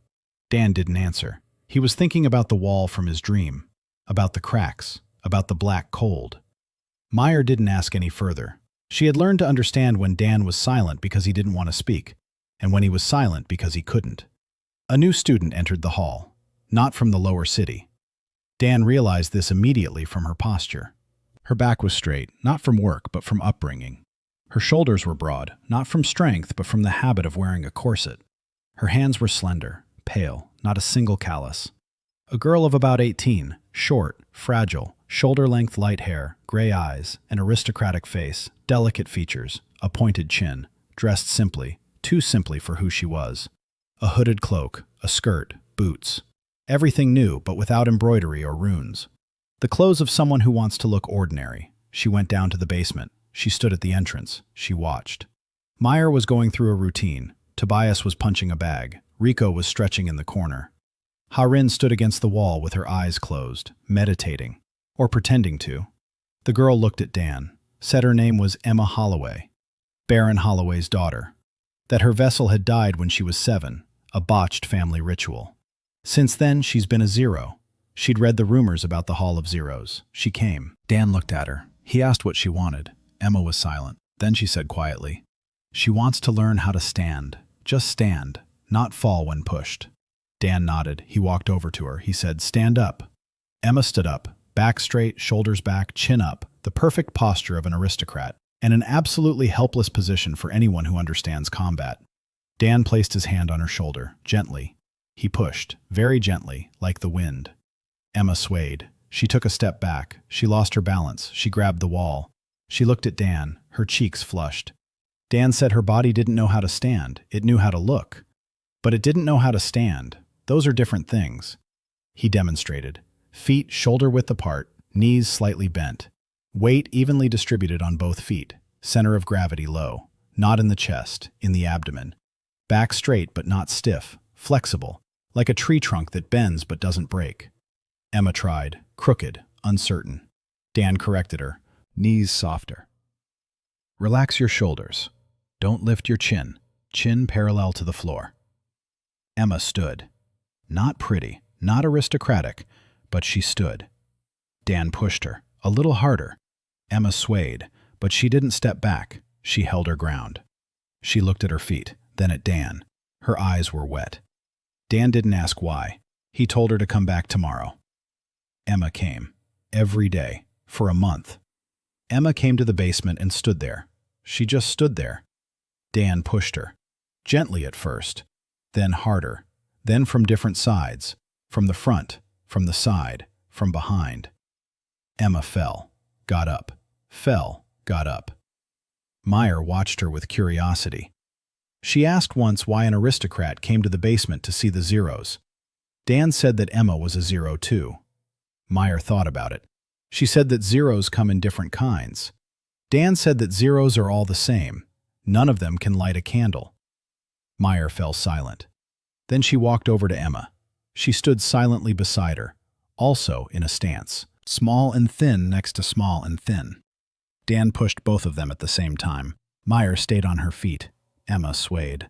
Meyer grabbed her by the arm, held her steady. They looked at each other. Meyer said the aristocrat's grip was as slippery as a wet fish.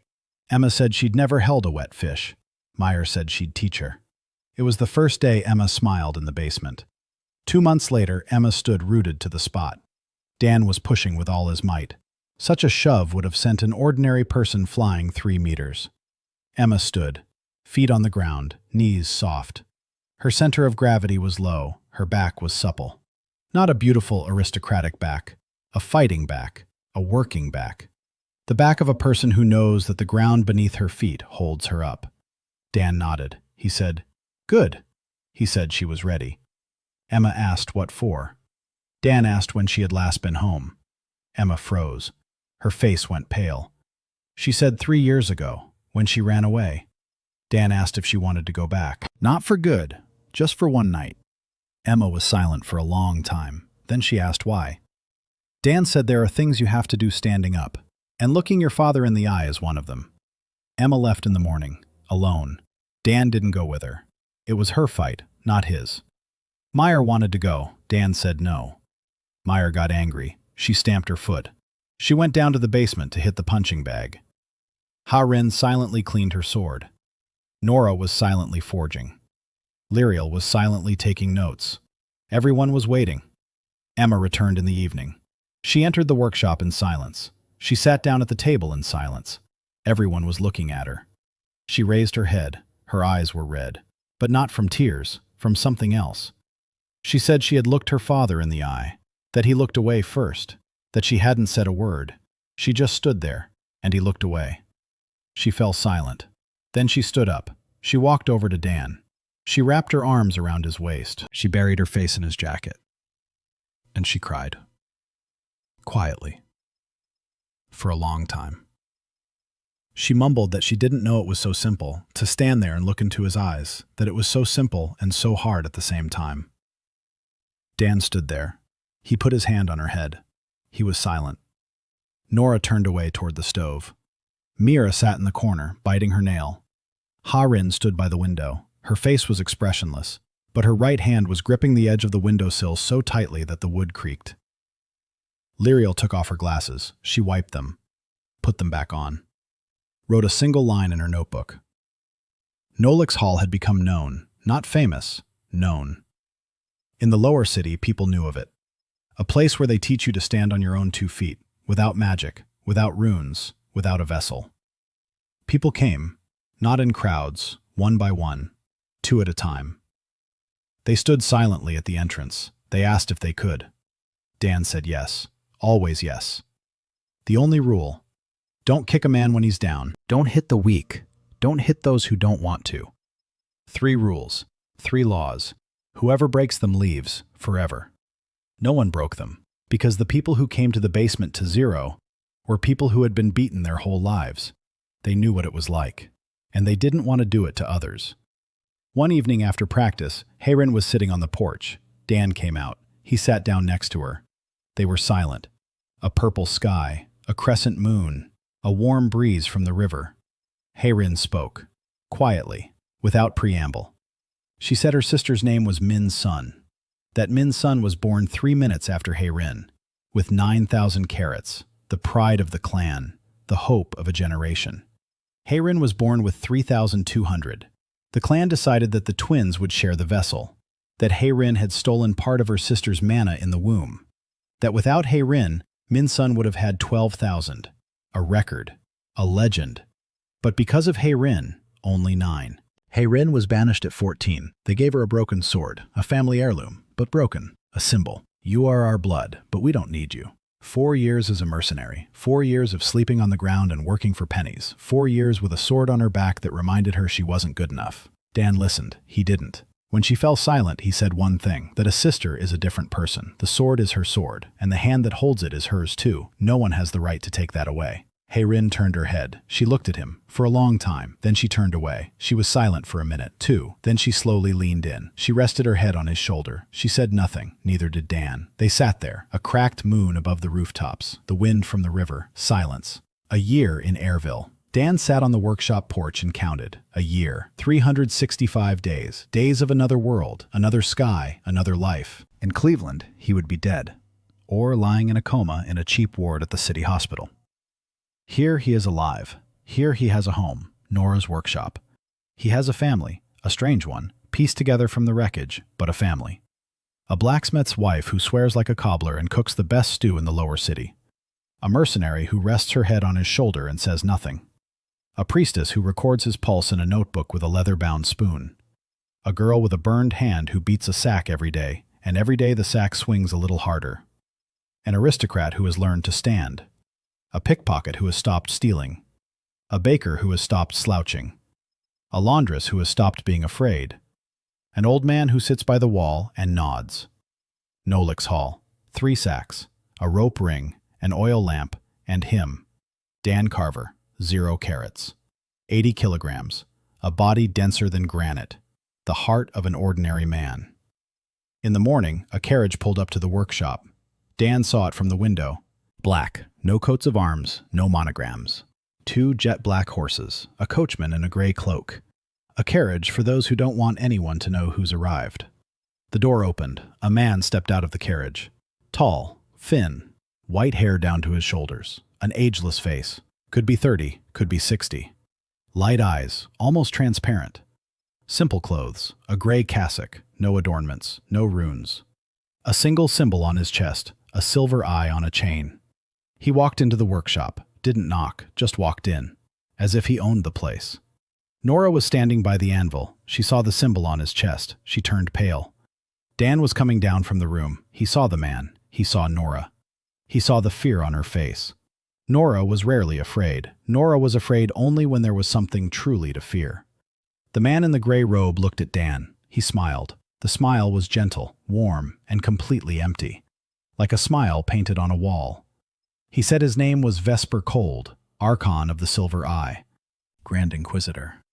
Dan stopped on the stairs. The Silver Eye. He'd heard that name. Nora had mentioned it. Harin had mentioned it. Lyriel had mentioned it. The Order of Inquisitors, guardians of ancient knowledge, those who had watched over the seal for centuries, those who sought the empty vessels. Vesper didn't sit down. He stood in the middle of the workshop. His hands were clasped behind his back. His voice was steady, quiet. The voice of a man who didn't need to raise his voice because everyone could hear him anyway. He said he knew who Dan was, that the instruments showed 0, that such a thing never happens, that in the entire history of Airville, there had been exactly 9 such cases. 9 empty vessels. All 9 appeared moments before the seal cracked. All 9 died holding the wormhole. He looked Dan in the eyes, said that Dan was the 10th. Dan came down the stairs, stood in front of Vesper. There were 2 steps between them. Dan asked what he wanted. Vesper said he wanted to save the world. Dan asked how. Vesper said that the seal is held together by the mana of the 10 holy lines. But there isn't enough mana. The heirs are growing weaker. The vessels are shrinking. The seal will crack. In a year, in 2, maybe in 5, but it will crack. And when it cracks, the abysslings will pour through the wormhole. Thousands, tens of thousands.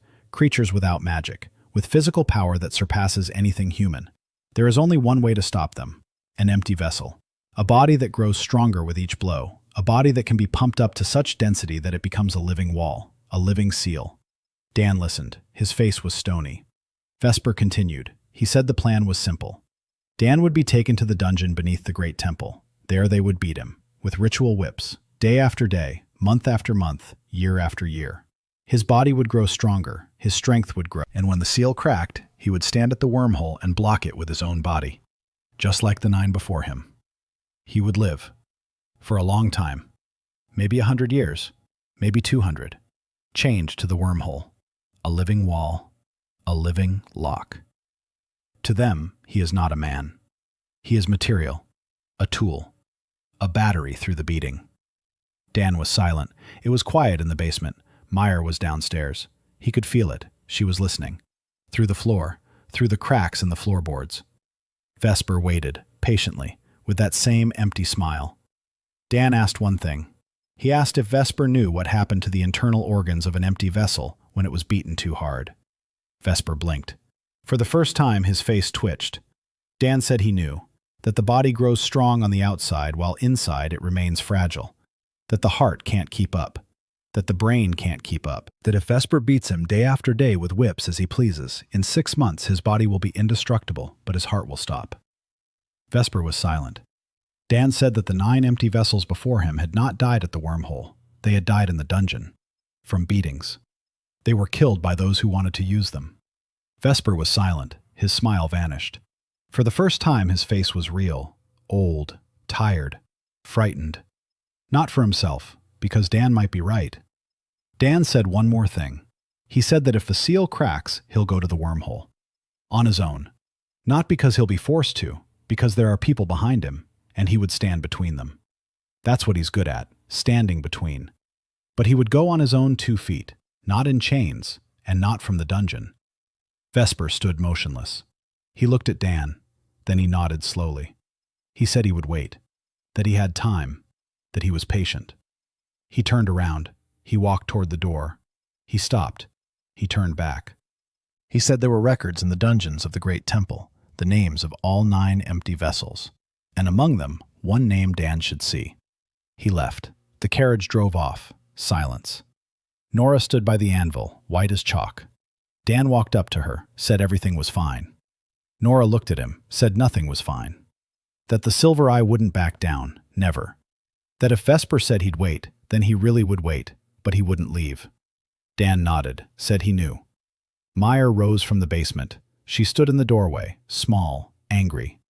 She said that if that white-haired guy came back, she'd bite his hand. Dan looked at her. He looked at her seriously. He said that biting inquisitors was a bad idea.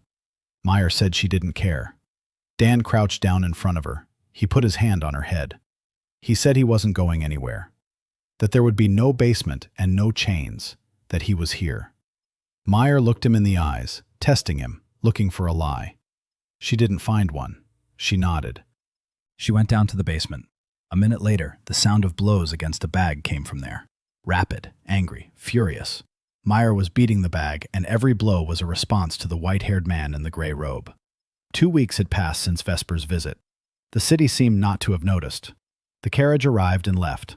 But Dan noticed something else. Shadows began to appear near the workshop. Not Velrit hunters, others, quieter, more inconspicuous. People in gray cloaks. They didn't attack, they didn't threaten, they just were there. On the street corner in the morning, at the pier in the harbor, at the market entrance. Observers. Silver Eye was watching. Vesper said he'd wait, and he waited. But he didn't look away. Harin noticed them first. She told Dan briefly. "We're being watched." Dan nodded. He said he knew. Harin asked what to do. Dan said nothing for now. Let them watch. "We're not doing anything we need to hide." Harin clenched her teeth, but she nodded. Life went on. Nolik's dojo was in full swing. Students were coming in. Mira was already hitting the punching bag so hard it was swinging half a meter. A little girl with a burned hand and enough fury to fuel 3 people. Emma had mastered her stance and was starting to learn basic strikes. Not for fighting, for confidence. Every strike on the bag gave her what Baron Holloway's estate had denied her. Faith in her own hands. Tobias had grown stronger. He'd straightened up. He'd stopped being awkward. He'd found his rhythm. Rico. Rico was both a problem and a joy. Fast, talented, agile as a cat, but angry, inside. Anger he didn't know what to do with. Dan had seen that kind of anger. He'd seen it in the guys at the gym in Cleveland. Anger at a world that had given them nothing. Rico hit the bag, and every punch was a question. Why? Dan didn't answer that question. Because there was no answer. He just stood nearby and waited for Rico to get tired of asking and start just punching. The 11th month. An event Dan hadn't expected. Noon. The workshop. Nora in the smithy. Dan is repairing the roof. Meyer is at the market. Harin is training downstairs. A knock at the door. Dan went downstairs. He opened it. A woman in a coat stood on the threshold. An expensive coat. The fabric was thin, embroidery along the edges. But the coat didn't belong to her. It was too wide in the shoulders. A man's. She took off her hood. Dan froze. Tall. Taller than him. Light hair. Almost white. Not like Vesper's. Golden. Her face. Her face was such that Dan forgot where he was for a second. Not just beautiful. Beautiful wasn't enough. Perfect. As if someone had spent a lifetime sculpting every feature. High cheekbones, a straight nose, lips like a line drawn in a single precise stroke. Blue eyes. Cold. But not empty. There was too much in them to be cold. She looked at Dan. Said she was Celestina Velrit, Cassian's older sister. Dan didn't move. Velrit. The family that sent hunters with battle staffs. The family of the boy with the whip. She saw his face. She said quickly that she hadn't come on behalf of her family. She'd come on her own, in secret. If they found out she was here, there would be consequences. For her. Dan looked at her for 5 seconds. Then he stepped back from the door. Let her in. She entered. She looked around the workshop. The anvil, the tools, the table with bowls, the forge. Laundry on a line by the wall. Her face hadn't changed, but Dan could see how she was looking. She'd never been in a place like this, never seen the inside of a workshop. To her, it was another world. Just like Airvale had been to him on the first day. She turned to him. She said she had come to ask him, not to kill Cassian. Dan was silent. She continued. She said Cassian wasn't evil, that he was broken, that the fate of the line had been placed upon him, that he was the third son, and his vessel was 9,200 carats, and he was expected to become the regent of the seal, that he was 16 years old and carried a weight that would crush an adult, that he lashes out because he doesn't know any other way to show that he exists. Dan listened. Then he said he wasn't going to kill Cassian, that he never had been. Celestina blinked. For the first time, something human appeared on her perfect face. Confusion.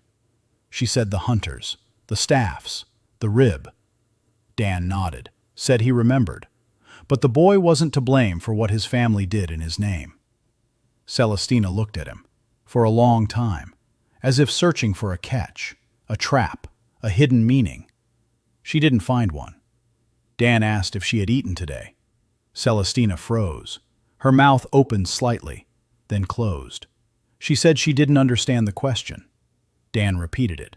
Had she eaten today? Celestina said no, that she had left the palace early, that she hadn't had time to eat. Dan nodded. He walked over to the stove. He took out a frying pan, rusty, old, worn. He cracked 4 eggs into it, tossed in a pinch of salt, set it on the heat. The eggs sizzled. The smell filled the workshop. Celestina stood in the middle of the room, heiress of the holy line of Velrits, 9,800 carats, one of the most powerful women in Haldoran. She stood there watching as a skinny nobody fried her eggs in a rusty skillet. Dan set a plate in front of her, a fork, a piece of bread. He sat down across from. Celestina looked at the eggs, at the bread, at the plate with the chipped edge. She picked up the fork, cut off a piece, put it in her mouth, chewed, slowly. Her face was changing, not her expression, something deeper, something beneath the skin, beneath the bone, beneath all the layers of upbringing and protocol and status. She was eating the scrambled eggs, and for the first time in her life, felt that she was being fed, not served, fed. The difference between those two words is a chasm as wide as a lifetime. She finished eating, put down her fork, looked at Dan, said with a stony face that she was renouncing the throne and would live here now. Dan didn't have time to answer. Nora came in from the forge, looked at Celestine, at the plate, at the face that was worth more than the entire workshop. She said that first, let the aristocrat peel the potatoes. Celestina turned to Nora. Nora handed her a knife and a bucket of potatoes. Celestina took the knife. She looked at it. She looked at the potatoes. She looked at Nora. Nora raised an eyebrow. Celestina began peeling, crookedly, slowly. Half the potatoes went into the peelings. Nora stood nearby and shook her head. Meyer returned from the market. She saw the most beautiful woman she had ever seen in her life, sitting at the table, peeling potatoes, crookedly. Meyer turned to Dan. Dan shrugged. Celestina didn't stay. She couldn't. Her disappearance would be noticed. But she came back 3 days later, and a week later, and 2 weeks later, each time in secret, in someone else's coat. Every time, Dan fed her. Scrambled eggs, soup, bread and butter, simple food. Food prepared with hands, not spells. Celestina ate, and every time that same expression appeared on her face, the one Dan saw on everyone who came to him. Surprise. That someone could do something for her. Not for Velrit, not for the heiress, not for 9,800 carats, for her, for Tina. Dan started calling her Tina on her 3rd visit. Celestina flinched. No one had ever called her that. Never. Then she got used to it. Then she started smiling when he said that name. A small smile, almost invisible, but real. On the 6th visit, she brought information. Whispered at the table while Nora clanged away in the forge. She said the Velrit line was preparing a 2nd squad of hunters, more serious than the first. Magical investigators. A ritual to open the vessel. They want to understand what it is. To open it, to take it apart, to study it. Dan nodded. He thanked her. Tina looked at him. She said that starting tonight, she was working for him. From the inside, from the palace. She would pass on information. She'll warn him. Dan said it was dangerous. Tina said she knew. Tina warned him a week in advance. Dan was preparing. Not for battle, to leave. He couldn't fight the mage interrogators in the workshop. Not because he was afraid, because Nora was nearby. Meyer, Lyriel. If a fight broke out, they would get hurt. The mages were striking the area. Runes were exploding. Stone was crumbling. The workshop wasn't a fortress. The workshop had wooden walls and a leaky roof. He told Ha-Rin. Ha-Rin nodded. She said she would go with him. Dan said no. Ha-Rin clenched her teeth. She said she would go with him. Her tone was such that Dan didn't argue. They left at night, quietly. They left a note for Nora. We'll be back in 3 days. Nora found the note in the morning. She looked at it, crumpled it up, threw it in the furnace. She grabbed a hammer, went to work. Meyer woke up. She saw Dan's empty bunk. She looked at Nora. Nora said he'd be back. Meyer asked how she knew. Nora said she just knew. Meyer didn't believe her. But she stayed, because Nora told her to stay, and because Dan would have said the same thing. Dan and Hei-Rin went to the northern outskirts of the city, the industrial district, abandoned warehouses, empty courtyards. No one here. It's safe here. They waited 2 days. On the 3rd day they came. 6 of them. Not in black cloaks like the first time, in white ones. The Velrit symbol on their chests, a golden sword against the backdrop of the sun, out in the open, officially. 2 with staffs, 2 with their hands raised to chest level. Mages. Runes swirled around their fingers, blue, green, white. 2 stood behind them, observers, with instruments, copper spheres, crystals, recording artifacts. They hadn't come to kill. They'd come to study. The elder of the mages stepped forward. He said that by order of the Velrit line, the subject with a 0 vessel must be brought in for examination, voluntarily or by force. Dan stood in the middle of the empty courtyard. His hands were down. His posture was relaxed. He replied that he would not go voluntarily. The mage nodded. The runes around his fingers flared. The first strike was a blast of light, a white flash, blinding. Dan closed his eyes a split second before it hit. A micro movement of the mage's shoulder, a twist of the wrist, a slight forward lean of the torso. 5 years in the ring, reading the body. The mage didn't know that Dan could see the strike before it happened. The flash passed by. Dan stepped to the left. The second strike, a power strike, a pressure wave, like a fist out of thin air, wide, powerful. Dan dove. The wave passed over him. It knocked down the warehouse wall behind him. Stones rained down. Dust rose. The third strike, both mages simultaneously. Chains of blue light, they wrapped around his arms, tightened. Dan felt the pressure, magical bonds, strong, insurmountable for an ordinary person. Dan tensed his arms. The chains creaked. They snapped. The blue light scattered into sparks. The mages retreated. For the first time, something other than professional composure appeared on their faces. Anxiety. The observers behind them frantically fiddled with their devices.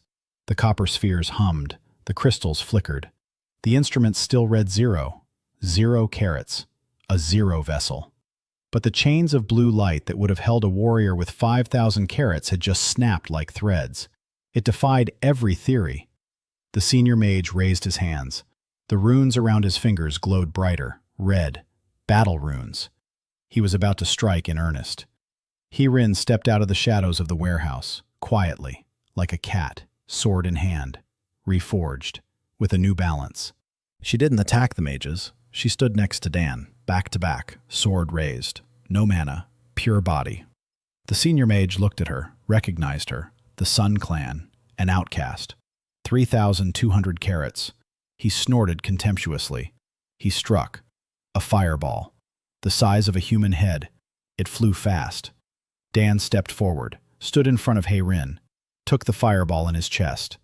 The impact. The heat. His shirt burst into flames. The skin on his chest turned red. Pain.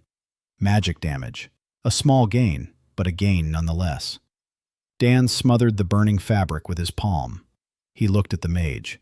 The mage struck again, an icy spear, a meter-long chunk of ice flying at the speed of an arrow.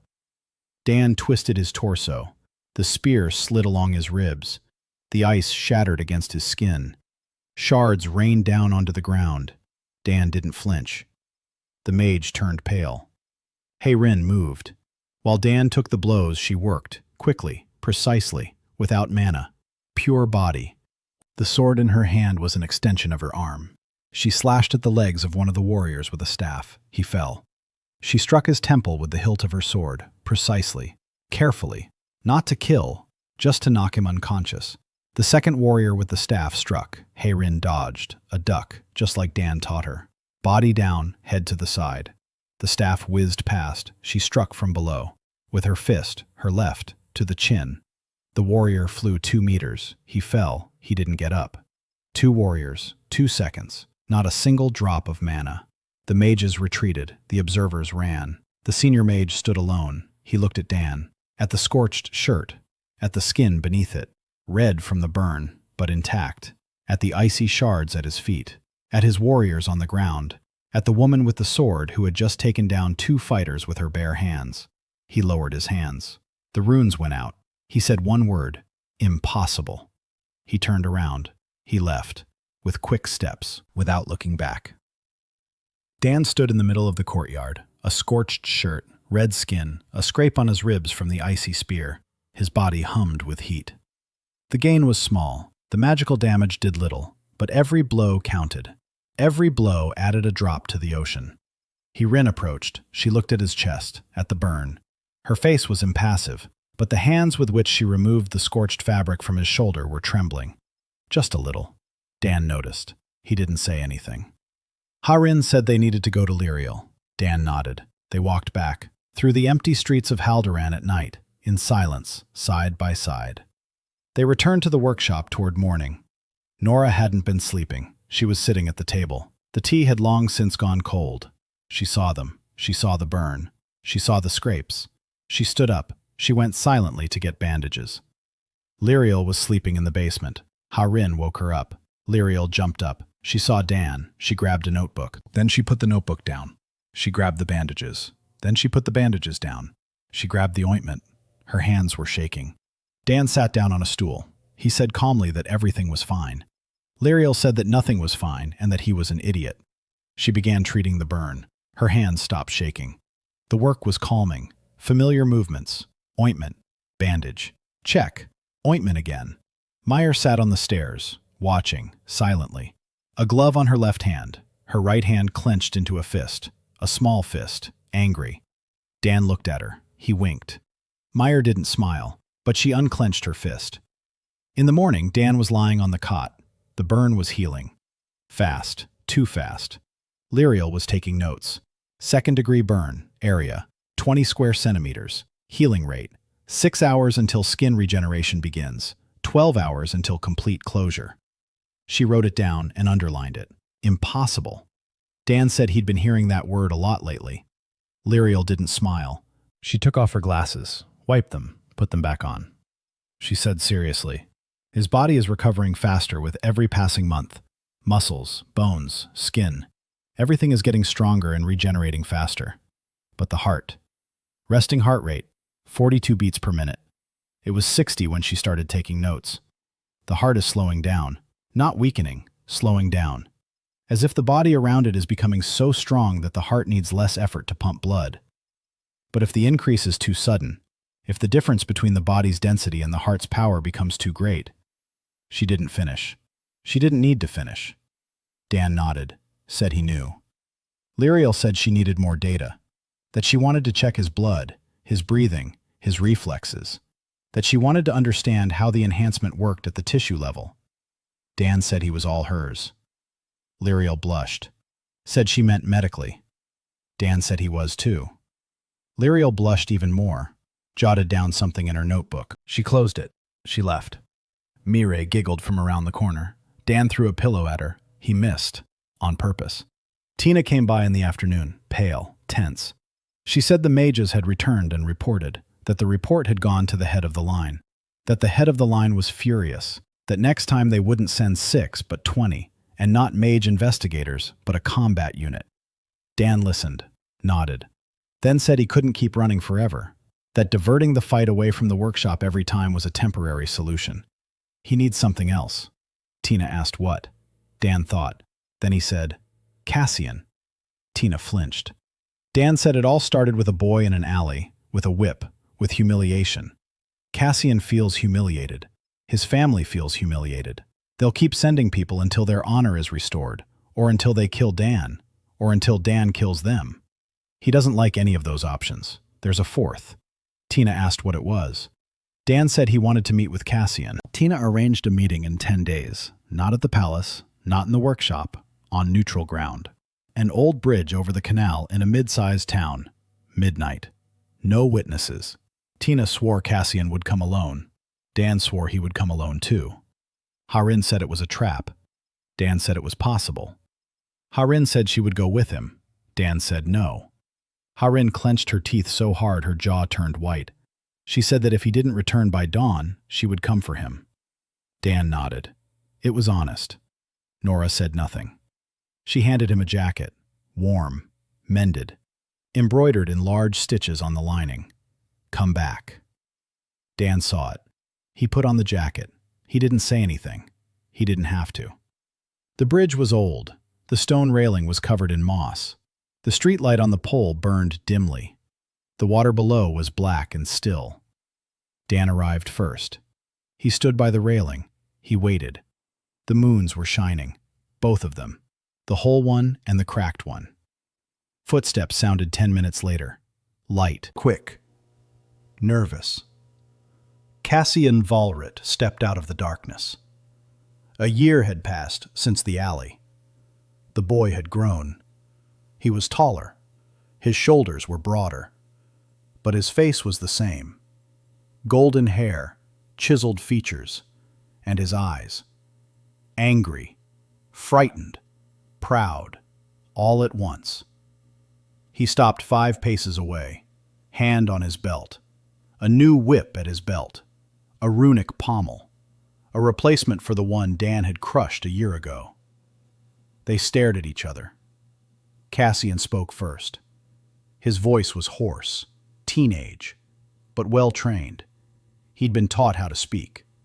He said he'd come because Tina had asked him to, that he didn't want to, that talking to a nobody was beneath his dignity. Dan listened, nodded, asked how his hand was. Cassian blinked. Which hand? Dan said the right one. The one he'd used to strike with the whip. A year ago. 7 blows in a row. For the arm of a 16-year-old boy, that's a lot. His wrist must have hurt for a week. Cassian was silent. Then he said quietly that it had hurt for 2. Dan nodded, said that's what he thought. The whip is heavy. The rune-engraved pommel weighs more than it looks. For a teenager's wrist, it's too much. Cassian looked at him, at his face, at his calm eyes, at the absence of anger. And he didn't understand. He asked why he had called him. Dan paused. Then he spoke plainly. He said he knew about the seal, about the cracks, about how Cassian had been given the key to the seal, about how he was 16 years old and expected to save the world. Cassian flinched, as if struck. His hand tightened around the whip's handle. He said it wasn't his business. Dan said it was his business, because he too was connected to the seal. He didn't explain how. He just said he was connected. And he said he saw a boy who'd been forced into armor that was too big for him, and they were expecting him to run into battle. And the boy was running, because he didn't know he didn't have to run. Cassian stood motionless, the whip in his hand, his knuckles white, his jaw clenched. Dan said he wasn't his enemy, that he'd never been an enemy, that in that alley a year ago he hadn't meant to humiliate him. He just wasn't used to being hit for no reason. A habit, a reflex, from a past life. Cassian was silent, for a long time. Then he said quietly that after that alley incident his father hadn't spoken to him for a month, that his mother had said he'd disgraced the line, that his brothers laughed behind his back, that the only one who came to him was Tina. Tina always came. Dan listened. Then he said one thing. He said that Tina comes to him too, and that Tina is the strongest person of all the Velrites. Not by vessel, by heart. Cassian looked at him. Something flickered in his eyes. Not anger, not pride. Something beneath them. Something small and alive that was hiding behind walls of gold and duty. Dan said he could teach him. Not magic. He's a zero at magic. He could teach him something else. How to stand when the weight is on you. How to take a hit when the world strikes. Not with a whip, with life. Cassian asked why he needed that. Dan said the seal would crack, sooner or later. And when it cracked, they'd need people who knew how to stand their ground. Not with magic, with themselves. And that Cassian could be one of them, if he wanted to. Cassian stood on the bridge, the 17-year-old heir to the Holy Line. 9,200 carats, a whip in his hand, and standing before him was a zero. A man with a zero vessel who had just offered to teach him. It was insulting, humiliating, impossible. Cassian unclenched his hand. The whip fell onto the bridge's stones. It clattered. It rolled away. Cassian said he'd think about it. He turned around. He walked off into the darkness. Dan stood on the bridge. He picked up the whip. He looked at the runic pommel. He placed it on the railing. He left it there. Let him take it when he returns. If he returns. Dan went home. The bridge remained empty. The whip on the railing, the lantern, the water, the moons. He returned before dawn. Harin was sitting on the porch, a sword on her lap. She hadn't been sleeping. She saw him. She put the sword away. She stood up. She didn't ask anything. Dan said the boy would think it over. Harin asked what about. Dan said whether it was worth being a person rather than a title. Harin was silent. Then she said that when she was 14, no one had offered her a chance to think. They'd just kicked her out. Dan looked at her. He said that was why he was offering, because he knew what happened when no one offered. Harin looked at him. There was something new in her eyes. Not gratitude, not respect. Something more. She didn't know what to call it. She turned away. She went inside. Dan sat down on the porch. He looked up at the sky. Dawn over Halderon was slow. The violet sky was turning pink at the edges. The stars were fading one by one. The cracked moon was sinking behind the rooftops. He closed his eyes. He thought about the boy on the bridge, about the whip on the railing, about how some blows leave no bruises but change everything. Cassian returned 2 weeks later, not to the bridge, to the workshop. In the daytime, open, no guards, no whip, in plain clothes. He stood at the gate. Meyer saw him first. She recognized him. Or maybe she didn't recognize him, but she sensed it. She ran up to Dan. She whispered. An aristocrat. Golden-haired, the very one. Dan came out. Cassian stood straight, hands at his sides, chin up, face like stone, but eyes alive. He said he'd thought it over, that he wanted to be taught. Dan nodded, said, "Welcome to the Hall of Nolika." Cassian entered. Meyer looked at him as if he were a venomous snake. Heirin didn't look at him at all. Nora placed a bowl of soup in front of him, silently. Cassian looked at the soup, at the wooden spoon, at the cracked bowl. He had never eaten from a cracked bowl. He took the spoon. He ate. Dan led him to the basement. He placed him in front of the sack. He said, "Hit it." Cassian struck, with magic. A rune flashed on his fist. The sack flew against the wall. Sand spilled out. The chain snapped. Dan looked at the sack, at the wall, at the hole in the wall. He looked at Cassian. Cassian trained for 3 weeks. He came secretly, through the back door, in plain clothes, every evening. Meyer didn't speak to him the first week. The second week, she tossed him a towel after training, silently. The third week, she showed him how to bandage his knuckles properly, also silently, but she showed him. Cassian accepted it. He didn't thank her, but he accepted it. And that suited Meyer just fine. Harin watched. Once she told Dan that the boy was talented, good physique, fast, excellent coordination. It's just that no one had ever taught him how to use his body without mana. Like her, like everyone else in this world. Dan nodded. He said that was exactly why. Rumors about Cassian reached the Velrit line a month later. Dan knew they would. Tina warned him 2 days earlier. She said Cassian's father was furious. That an order for the heir's house arrest was being prepared. That Cassian would be locked up in the estate. Dan told Cassian. Cassian was standing in the basement, sweaty, tired from training. His hands were bandaged. His face was calm. Not the same face he'd had a year ago in the alley. A different one. Calmer. Steadier. He listened. He nodded. He said he knew it would be this way, that he was ready. Dan asked, ready for what? Cassian said ready to stand, as Dan had taught him. Before his father, before the line, before everyone. Dan looked at him. A 17-year-old boy with bandaged hands and a back that had finally straightened, not from upbringing but from strength. Dan nodded. Cassian went into the manor that same evening. Dan didn't know what happened behind closed doors, but a week later Tina came. She said Cassian had spoken with his father, that his father had shouted, that Cassian had stood and remained silent, that his father had shouted some more, that Cassian had continued to stand, that at some point his father fell silent and sat down, and for the first time in 17 years looked at his son not as an heir, but as a human being. Tina said this with a tremor in her voice. Dan poured her some tea. A year and a half had passed since Dan's arrival in Airvale. Winter had come to Haldoran again, the second winter. Nolik's gym had grown, no longer just 3 bags and a rope ring. Nora had expanded the basement. She knocked down a wall into the adjacent room. Dan built a real ring. A wooden frame, ropes, canvas on the floor. There were now 6 bags, 2 light ones, 2 medium ones, 2 heavy ones. There were now 12 students.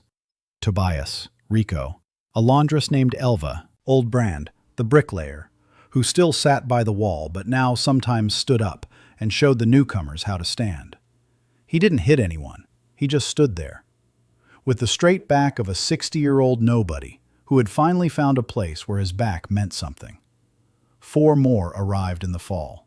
Dock workers. They had seen Dan at work. They had seen his strength. They came to learn. Dan taught. Everyone the same. Stance, strike, breathing, movement. Simple, honest, no magic. Dan announced a tournament, not for glory, for them, for the students, to show the city that a body without magic is not barbarism but art. A tournament without magic, fists and rules. 3 rules.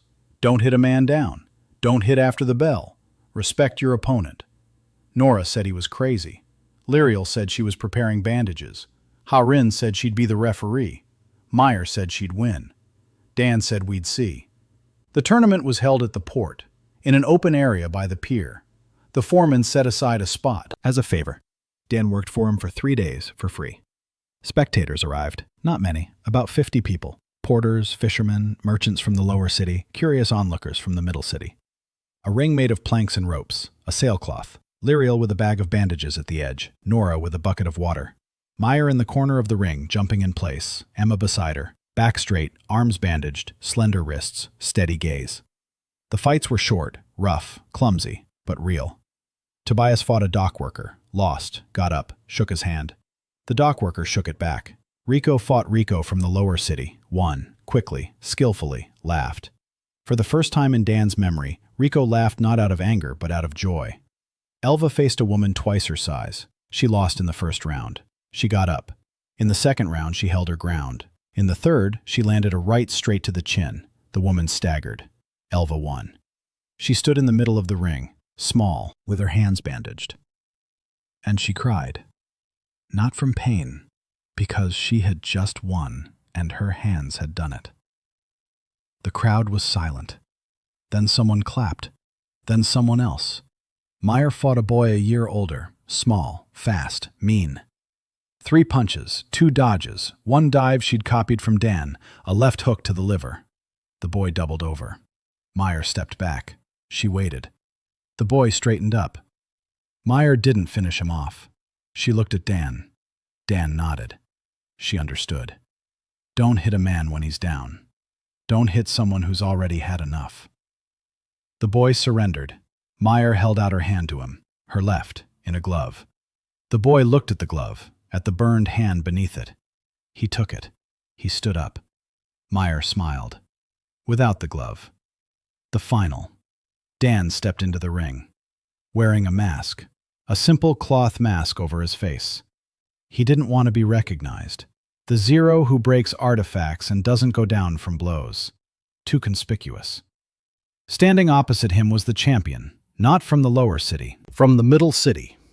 A boy, 14 years old, a merchant's son. He trained at another gym, not a magic one, a wrestling one, old school from the eastern foothills. The boy was good, fast, skilled, confident, and 14 years old.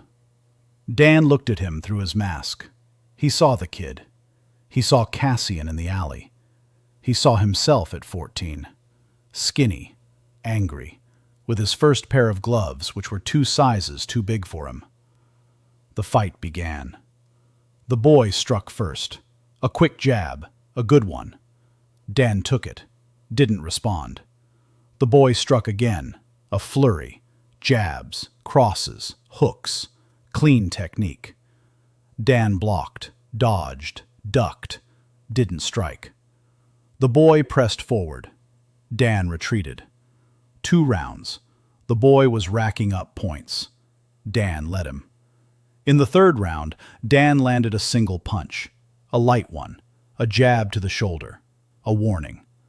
The boy flinched, not from the force, from the surprise. Dan could have ended the fight with a single punch.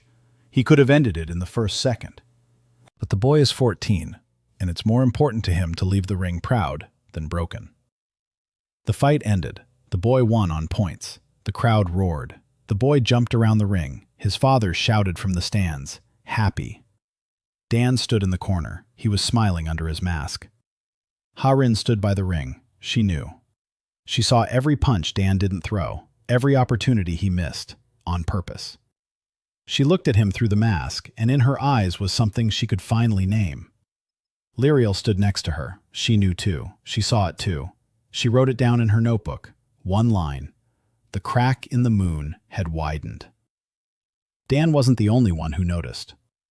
A week after the tournament, the city was abuzz. Rumors from the north had turned into facts. 3 villages on the frontier had been evacuated. The black seam in the sky was visible to the naked eye. The seal was cracking. The mages of the Holy Lines were heading north. Every day convoys passed through the lower city, but now the convoys carried more than just supplies, refugees, families from the northern villages, with carts, with children, with the eyes of people who had seen something they shouldn't have. Dan stood at the workshop gate and watched the stream. Mira was beside him, quiet, pressing herself against his side. She could sense it. Children sense danger before adults do. Lyriel came out with a notebook. She said she had studied all available records about the seal. That the seal was created 1,000 years ago. 10 holy lines, 10 keys. Each key is an heir's vessel embedded in a rune on the seal's wall. When the vessels weaken, the runes fade. The cracks grow. Lyriel said that according to her calculations, the seal would hold out for another year, maybe a year and a half. Then it would collapse. Dan asked what lay beyond it. Lyriel said, the wormhole, a rift between worlds. On the other side, the Abysari, creatures without magic. Bodies made of something denser than stone. No eyes, no fear, no pain. They don't kill for food or territory. They just come, like water through a crack in a dam. Magic doesn't work on them, or works poorly. They can only be stopped by physical force, which no one in Airway has, because for 1,000 years everyone relied on magic. Dan listened, nodded, then said that someone had some. He made a decision. Not right away. He thought about it for 3 days, sat in the basement, alone, in front of an empty ring, an oil lamp, silence. He thought about Cleveland, about the ring on Clark Avenue, about Coach Manny, about his words, which had stuck in his memory like a nail in wood. A boxer isn't the one who hits. A boxer is the one who stands. Dan stood up. He left the basement. He gathered everyone. Nora, Ha-Rin, Lyriel, Meyer, Emma, Cassian, who now came openly, Tina, who came in a raincoat and took it off for the first time in front of everyone, Tobias, Rico. They sat at the table, a large table that Dan had cobbled together from planks because the old one no longer held everyone. Dan said simply, the seal will crack. In a year, maybe sooner. When it cracks, the Abyss Walkers will come. The mages won't be able to handle them. The army won't be able to handle them. He will go to the wormhole, because he's the only one who can take a hit from a Besnari and still stand. Silence. Meyer jumped up. Her chair fell over. She said no, that he wouldn't go, that she wouldn't let him. Dan looked at her, calmly. Meyer stood there, little one, fists clenched, a glove on her left hand, eyes wet, angry, frightened. Dan said she would go with him. Meyer froze. Dan said they would all go, if they wanted to, not because he was asking. Because behind the village's seal, people, children, just like them. Nobodies and the invisible, and those the world had written off.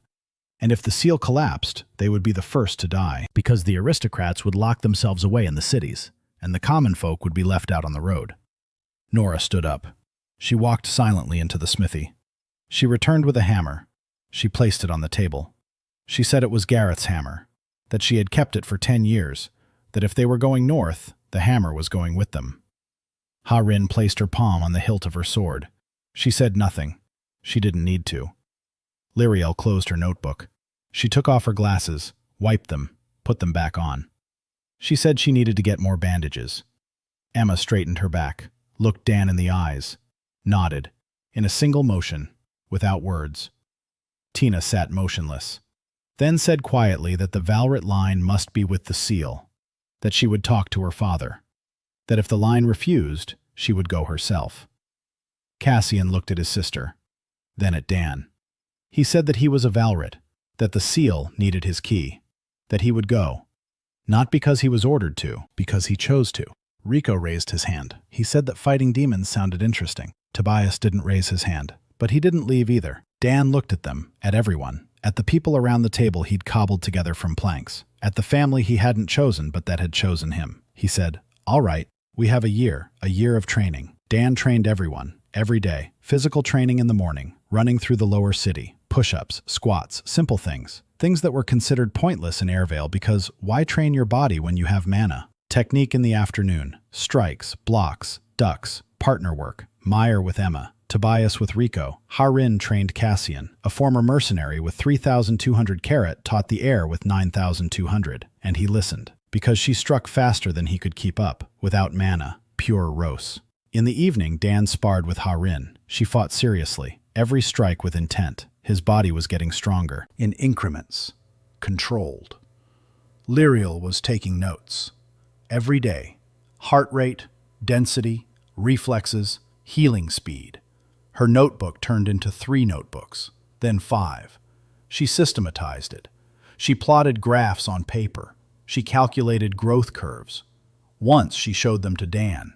She said that if the growth continued at this rate, in a year his bones would be stronger than any known material in Airwale. But his heart was lagging behind. Resting heart rate, 36. She said that the normal minimum for a human is 45. 36 is outside the normal range. Dan said he was outside the normal range in everything. Lyriel didn't smile. She said quietly that she was afraid, that one morning he simply wouldn't wake up, that his heart would stop at night. Quietly, without pain, it would just stop, because the body around him would become so dense that his heart wouldn't be able to. Dan looked at her eyes behind her round glasses, at the hands holding the notebook, at the fingers that were trembling. He took her hands in his, gently. He said that his heart was strong, that it would hold. Lyriel looked at his hands, at her own in his hands, she her eyes, whispered something, quietly, so quietly that he couldn't hear. It was a prayer, not to a goddess, to him. Nora was forging, all winter, every day, without stopping. Gareth's hammer stood against the wall. An arsenal was growing next to it. Not swords, not spears, tools, pickaxes, axes, spikes for shafts, brackets for shields, simple, honest iron. No runes, no magic. Nora said that runes break, but iron lasts. Dan helped. They forged together, in silence, in rhythm. Strike, turn, just like on the first day. One evening, Nora found a knife on her table. A kitchen knife, roughly made but perfectly balanced, engraved on the handle. So she'd peel potatoes not with magic but from the heart. Nora picked up the knife, turned it over, checked the balance, ran her finger along the blade. A perfect edge. She pressed the knife to her chest, stood like that for a minute. Then she put it in her apron pocket. She went to peel potatoes. For dinner. The seal cracked at the start of the 3rd winter. It didn't collapse. It cracked, so all of Haldren saw it. A black streak in the northern sky, thin, like a knife's trail across purple silk. Cold seeped from the streak. Not frost, something else. Deeper, heavier. a cold from which fire offers no refuge, a cold that penetrates the bones. The city froze. People stood in the streets and looked up at the sky, in silence. Dan stood on the porch of the workshop. He looked at the streak in the sky. Everyone stood nearby. Nora, Harin, Lyriel, Meyer, Emma, Cassian, Tina, Tobias, Rico. They were silent. Meyer took Dan's hand, his right one, without a glove. Her left hand was in a glove. Her right was bare, cold, small. She squeezed his palm, tightly. Dan squeezed back, gently. His hand could have crushed stone. But he held the palm of the 15-year-old girl as carefully as if he were holding a glass bird. The messenger arrived the next day. From Silvereye, not from Vesper personally, from the Order. An official message. The northern village of Holmgraf. A crack in the seal is visible from the ground.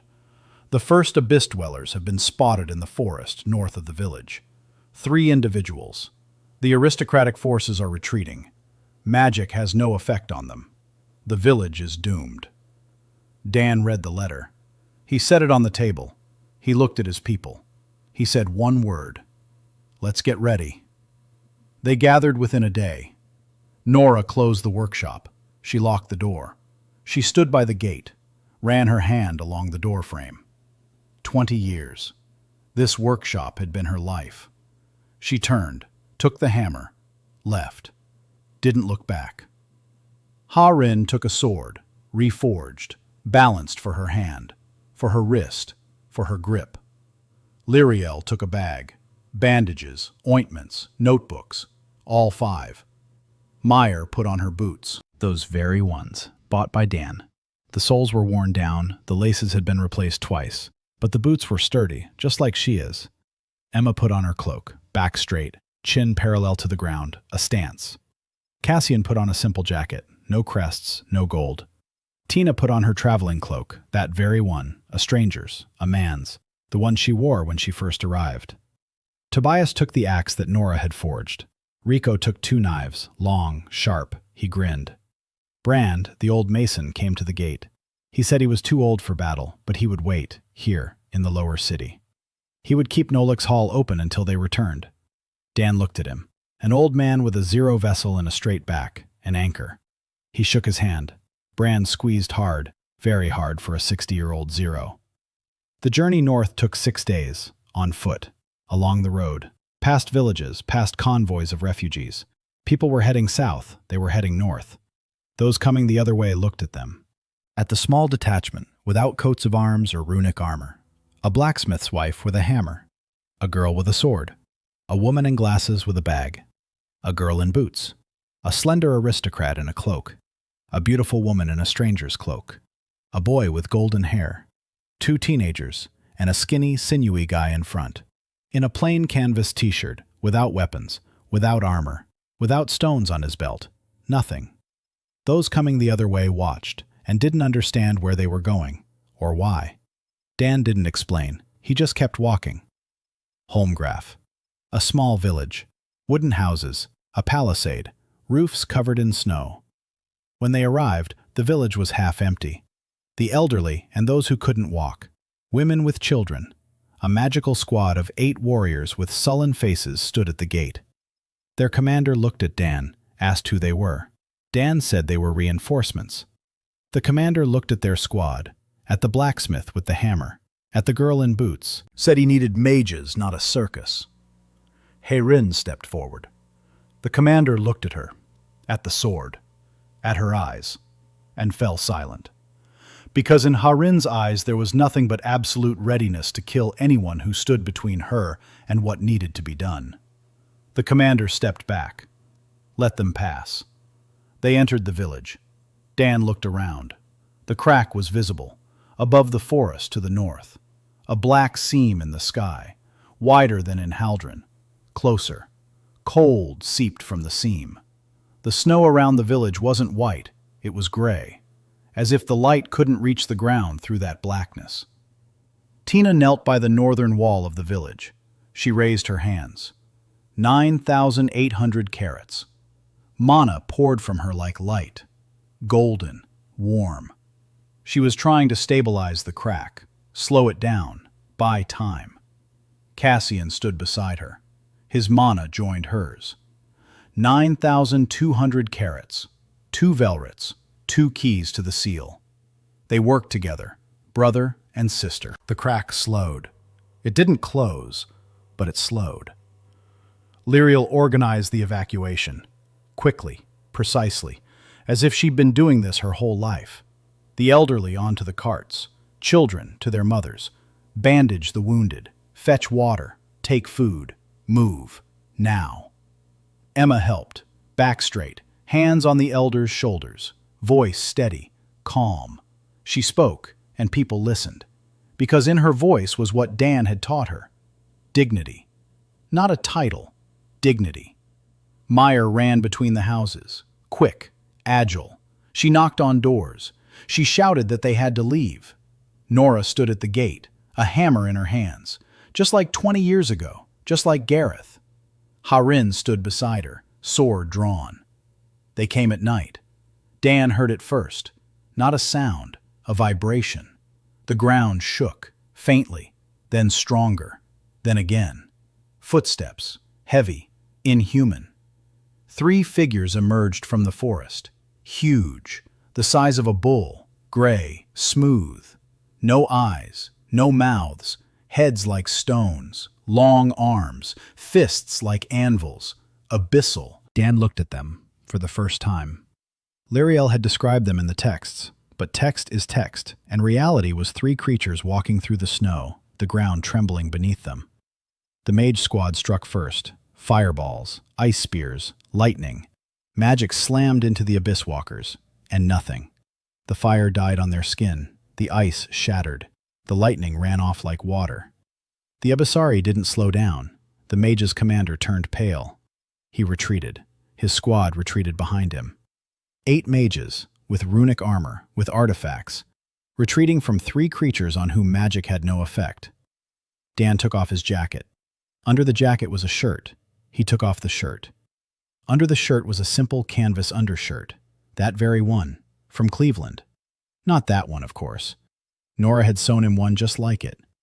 Based on his description, simple, white, sleeveless, like the one he wore in training. He stepped forward, alone, snow beneath his bare feet. He didn't feel the cold. His body was so dense that the cold couldn't penetrate his skin. 2.5 years of gains, hundreds of punches, thousands, everyone counted. The first Besnary struck, without warning, without a wind-up. A fist the size of an anvil came forward, straight, fast, faster than seemed possible for such a frame. Dan didn't dodge. He stepped toward it. He offered his left shoulder. He turned his torso along the path of the blow, just like in the ring, just like Manny taught him. Don't take the blow with your face, take it with your angle, gliding contact. Absorb the energy with rotation. Besnary's fist slammed into his shoulder. A crunch, not bones, the air around the fist. A shockwave coursed through Dan's body, through his muscles, through his bones, through every cell. Heat, enormous. A wave of heat from his shoulder to his fingertips to his heels to the top of his head. Growth. Dan felt a number. He didn't think it, he felt it. 800. His body had multiplied by 800. The snow beneath his feet melted, the ground cracked. He stood in a crater as deep as a palm. His shoulder burned, but not from pain, from power. A second blow, to the chest. Dan didn't have time to turn his torso. He took it head on. His ribs took the blow. Not a single one cracked. A month ago they would have cracked. A year ago they would have all broken. Now his ribs took the Abyss Walker's fist like a wall takes the rain. Growth. 900. Warmth spread through his chest. His heart beat. Once. Hard. Painful. Lyriel was right. His heart couldn't keep up. The body around him had become so dense that every heartbeat felt like an attempt to punch through a wall from the inside. Blood flowed from his nose, from his right ear, a familiar sensation. The third blow, a fist to the face. Dan saw it half a second in advance. A micro-movement of the Abyss's shoulder, a twist of the torso, a shift of weight to the front leg. Reading the body. Even a creature without eyes has a body, and the body speaks. Dan could have dodged, could have ducked, could have stepped aside. He didn't. He took it. In the face. The fist slammed into his cheekbone. His head jerked, blood from his other ear, from his eyes, red tears down his cheeks. Growth. 1,000. His body hummed, every muscle, every bone, every tendon. Vibration, like a string stretched to its limit. Dan stood. 3 blows from a creature that shattered stone walls with a single movement. 3 blows that would have killed any mage, any warrior, any person in airway. He stood, blood on his face, on his shirt, on the snow, and he was smiling. Behind him, silence. The mages stopped. The soldiers stopped. The refugees in the carts stopped. Everyone was looking at the man in the white t-shirt in the middle of the snowy field. At the man who had taken 3 blows from the Abyss Walker and was standing and smiling. Meyer stood at the village gate, fists clenched, a glove on her left hand, mouth open. She wanted to scream at him, "Don't you dare play the hero," but she couldn't, because she saw his face, and on his face was something she had never seen in anyone before. Peace. Not indifference. Peace.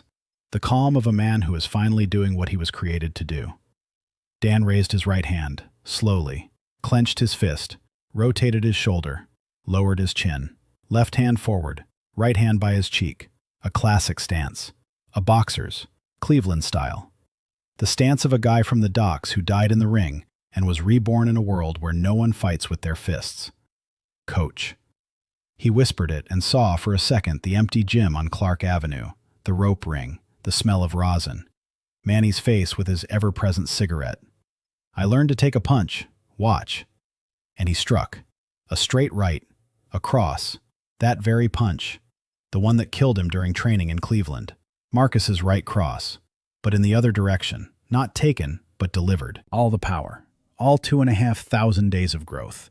All the blows with the whip and the club and the staff and the fist. All the heat. All the density. Everything that had accumulated in this body that started from scratch, in a single blow. The fist met Besnetti's head. The sound was such that the earth shook. Not a crack, not a blow, a rumble, like thunder inside a stone. The Abyss Walker folded in half. His body flew 20 meters, slammed into a tree. The tree snapped. The Abyss Walker lay in the snow, motionless. His gray skin had split open at the point of impact. Inside, nothing. Emptiness, like inside a stone. The second Abyss Walker froze. He stood 10 paces away, without eyes, but Dan could feel it. He was watching. Whatever these creatures saw with, they were looking at what had just happened and didn't understand. The third Abyss Walker, the largest one, he turned around, slowly, heavily, and took a step back, toward the crack, toward the black seam in the sky. It was retreating, a creature without fear, without pain, without eyes. It was retreating from the man in the white t-shirt with blood on his face. The second followed him. 2 Abyssers were heading back into the crack, into the wormhole, into the darkness from which they had come. Dan stood in the middle of the field. His fist was lowered. His knuckles were white. Not a scratch. The blood on his face was drying, a ringing in his ears. His heart was beating, slowly. 30 beats per minute, maybe fewer. Each beat like a hammer on an anvil. Painful, heavy, but steady. His heart held on. Lyriel was right to be afraid, but his heart held on. For now. He turned around. The village behind him. The gate. People. His people. Meyer ran toward him, through the snow. A small figure in the boots he'd bought her a year and a half ago. She ran and didn't hide her hand, her left one, without a glove. The glove was left somewhere, or she'd taken it off. Her burned hand in plain sight. For the first time, she threw herself at him, clung to him, tiny arms around his waist, her face pressed against his t-shirt, in the blood on his shirt. She wasn't crying, she was holding on, tightly, with her burned hand and her unburned one, equally tightly. Emma was standing by the gate, on her knees in the snow, not out of weakness, out of something else. Her hands were trembling, but her back was straight, even on her knees, a back he had taught not to bend. Harin was walking toward him, across the field, sword on her back. She walked steadily, quickly, her face impassive. But when she approached, Dan saw, she was smiling. For the first time ever, openly, widely, a smile that transformed her face. It didn't make it beautiful, not cold, alive. Lyriel ran with a bag. She pulled out bandages as she ran. She prepared ointment as she ran. She whispered something as she ran, a prayer, out loud, not to the goddess, to him. This time without hiding it. This time so he could hear. Nora walked. She didn't run. She walked. With steady steps, the hammer on her shoulder, the jacket in her hand, that very one, with embroidery on the lining. Come back. She approached, draped the jacket over his shoulders, silently, adjusted the collar, stroked his back, once, briefly, like a mother. Tina stood by the north wall. She pulled at the crack with Manhwa. She held it. Her face was white with tension, but she didn't stop. Cassian was beside her. He was pulling it too, holding it too. Brother and sister. 2 keys. 2 Velrits who chose to be here. Not by order, by choice. Tina looked back. She looked at Dan across the field. In her eyes was something the Velrits never had. Not pride, not duty, not heritage. Choice. She had chosen. This man, this place, these people. This rusty frying pan and the scrambled eggs and potatoes she had learned to peel. The crack above the forest trembled, slowly, heavily. The edges shifted. It didn't close, but it narrowed. The mana of the 2 Velrits pulled at it. Dan's gift pushed the Abyss Dwellers back. The pressure from the other side eased. The rift was narrowing. Slowly, millimeter by millimeter, but it was narrowing. Light was returning. The snow was turning white again. The cold was receding. Not completely. The rift hadn't closed. The seal hadn't been restored. It was temporary. A respite, not a victory. Dan knew it. Everyone knew it. The Abyss Dwellers would return. The crack would widen again. The seal would continue to weaken. This wasn't the end.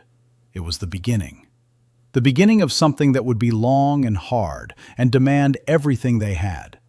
But today they stood, all together, in the snow, by a small village at the edge of the world.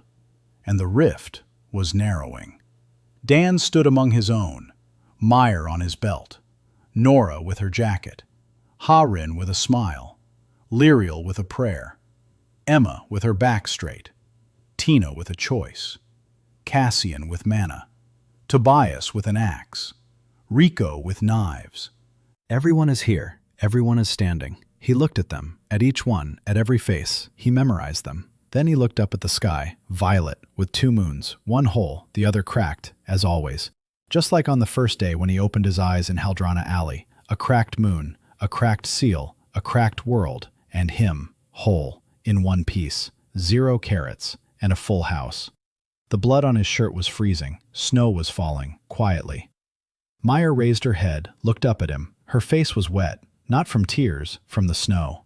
Dan looked at her, then at the others. He smiled, widely, with a split lip, just like on the first day, and he said quietly, so only his own people could hear, "Who wants hot soup? I'm paying." Emma laughed, through her tears. Harin snorted. Lyriel dropped the bandage. Nora shook her head. Meyer jabbed him in the side with her fist, a small, angry fist. Tina, by the wall, smiled. That little smile that had appeared after the first scrambled eggs and hadn't left since. The dream came that night, the last one, the rope ring, an empty hall, but not completely empty. People were sitting on chairs behind the ropes. Nora, Harin, Lyriel, Meyer, Emma, Tina, Cassian, everyone, watching. Elder Dan stood in the corner of the ring, gray temples, a scar across his chest. He looked at the younger one, and for the first time in all those nights, he didn't hit him. He smiled, slowly took off his gloves, placed them on the ropes, nodded, and faded away, like smoke, like light, like a memory no longer needed. The ring remained, empty, bathed in light. And on the chairs behind the ropes sat the people who had been waiting for him. Dan woke up. No blood on his lip. For the first time, no blood. Morning, light, snow outside the window. Meyer was snoring on the cot next to him. Nora was making a racket downstairs. The smell of soup, the smell of home. He lay there and stared at the ceiling. He thought about older Dan, about the gloves on the ropes, about how the loop hadn't closed yet. Not yet. That there was still a long road ahead.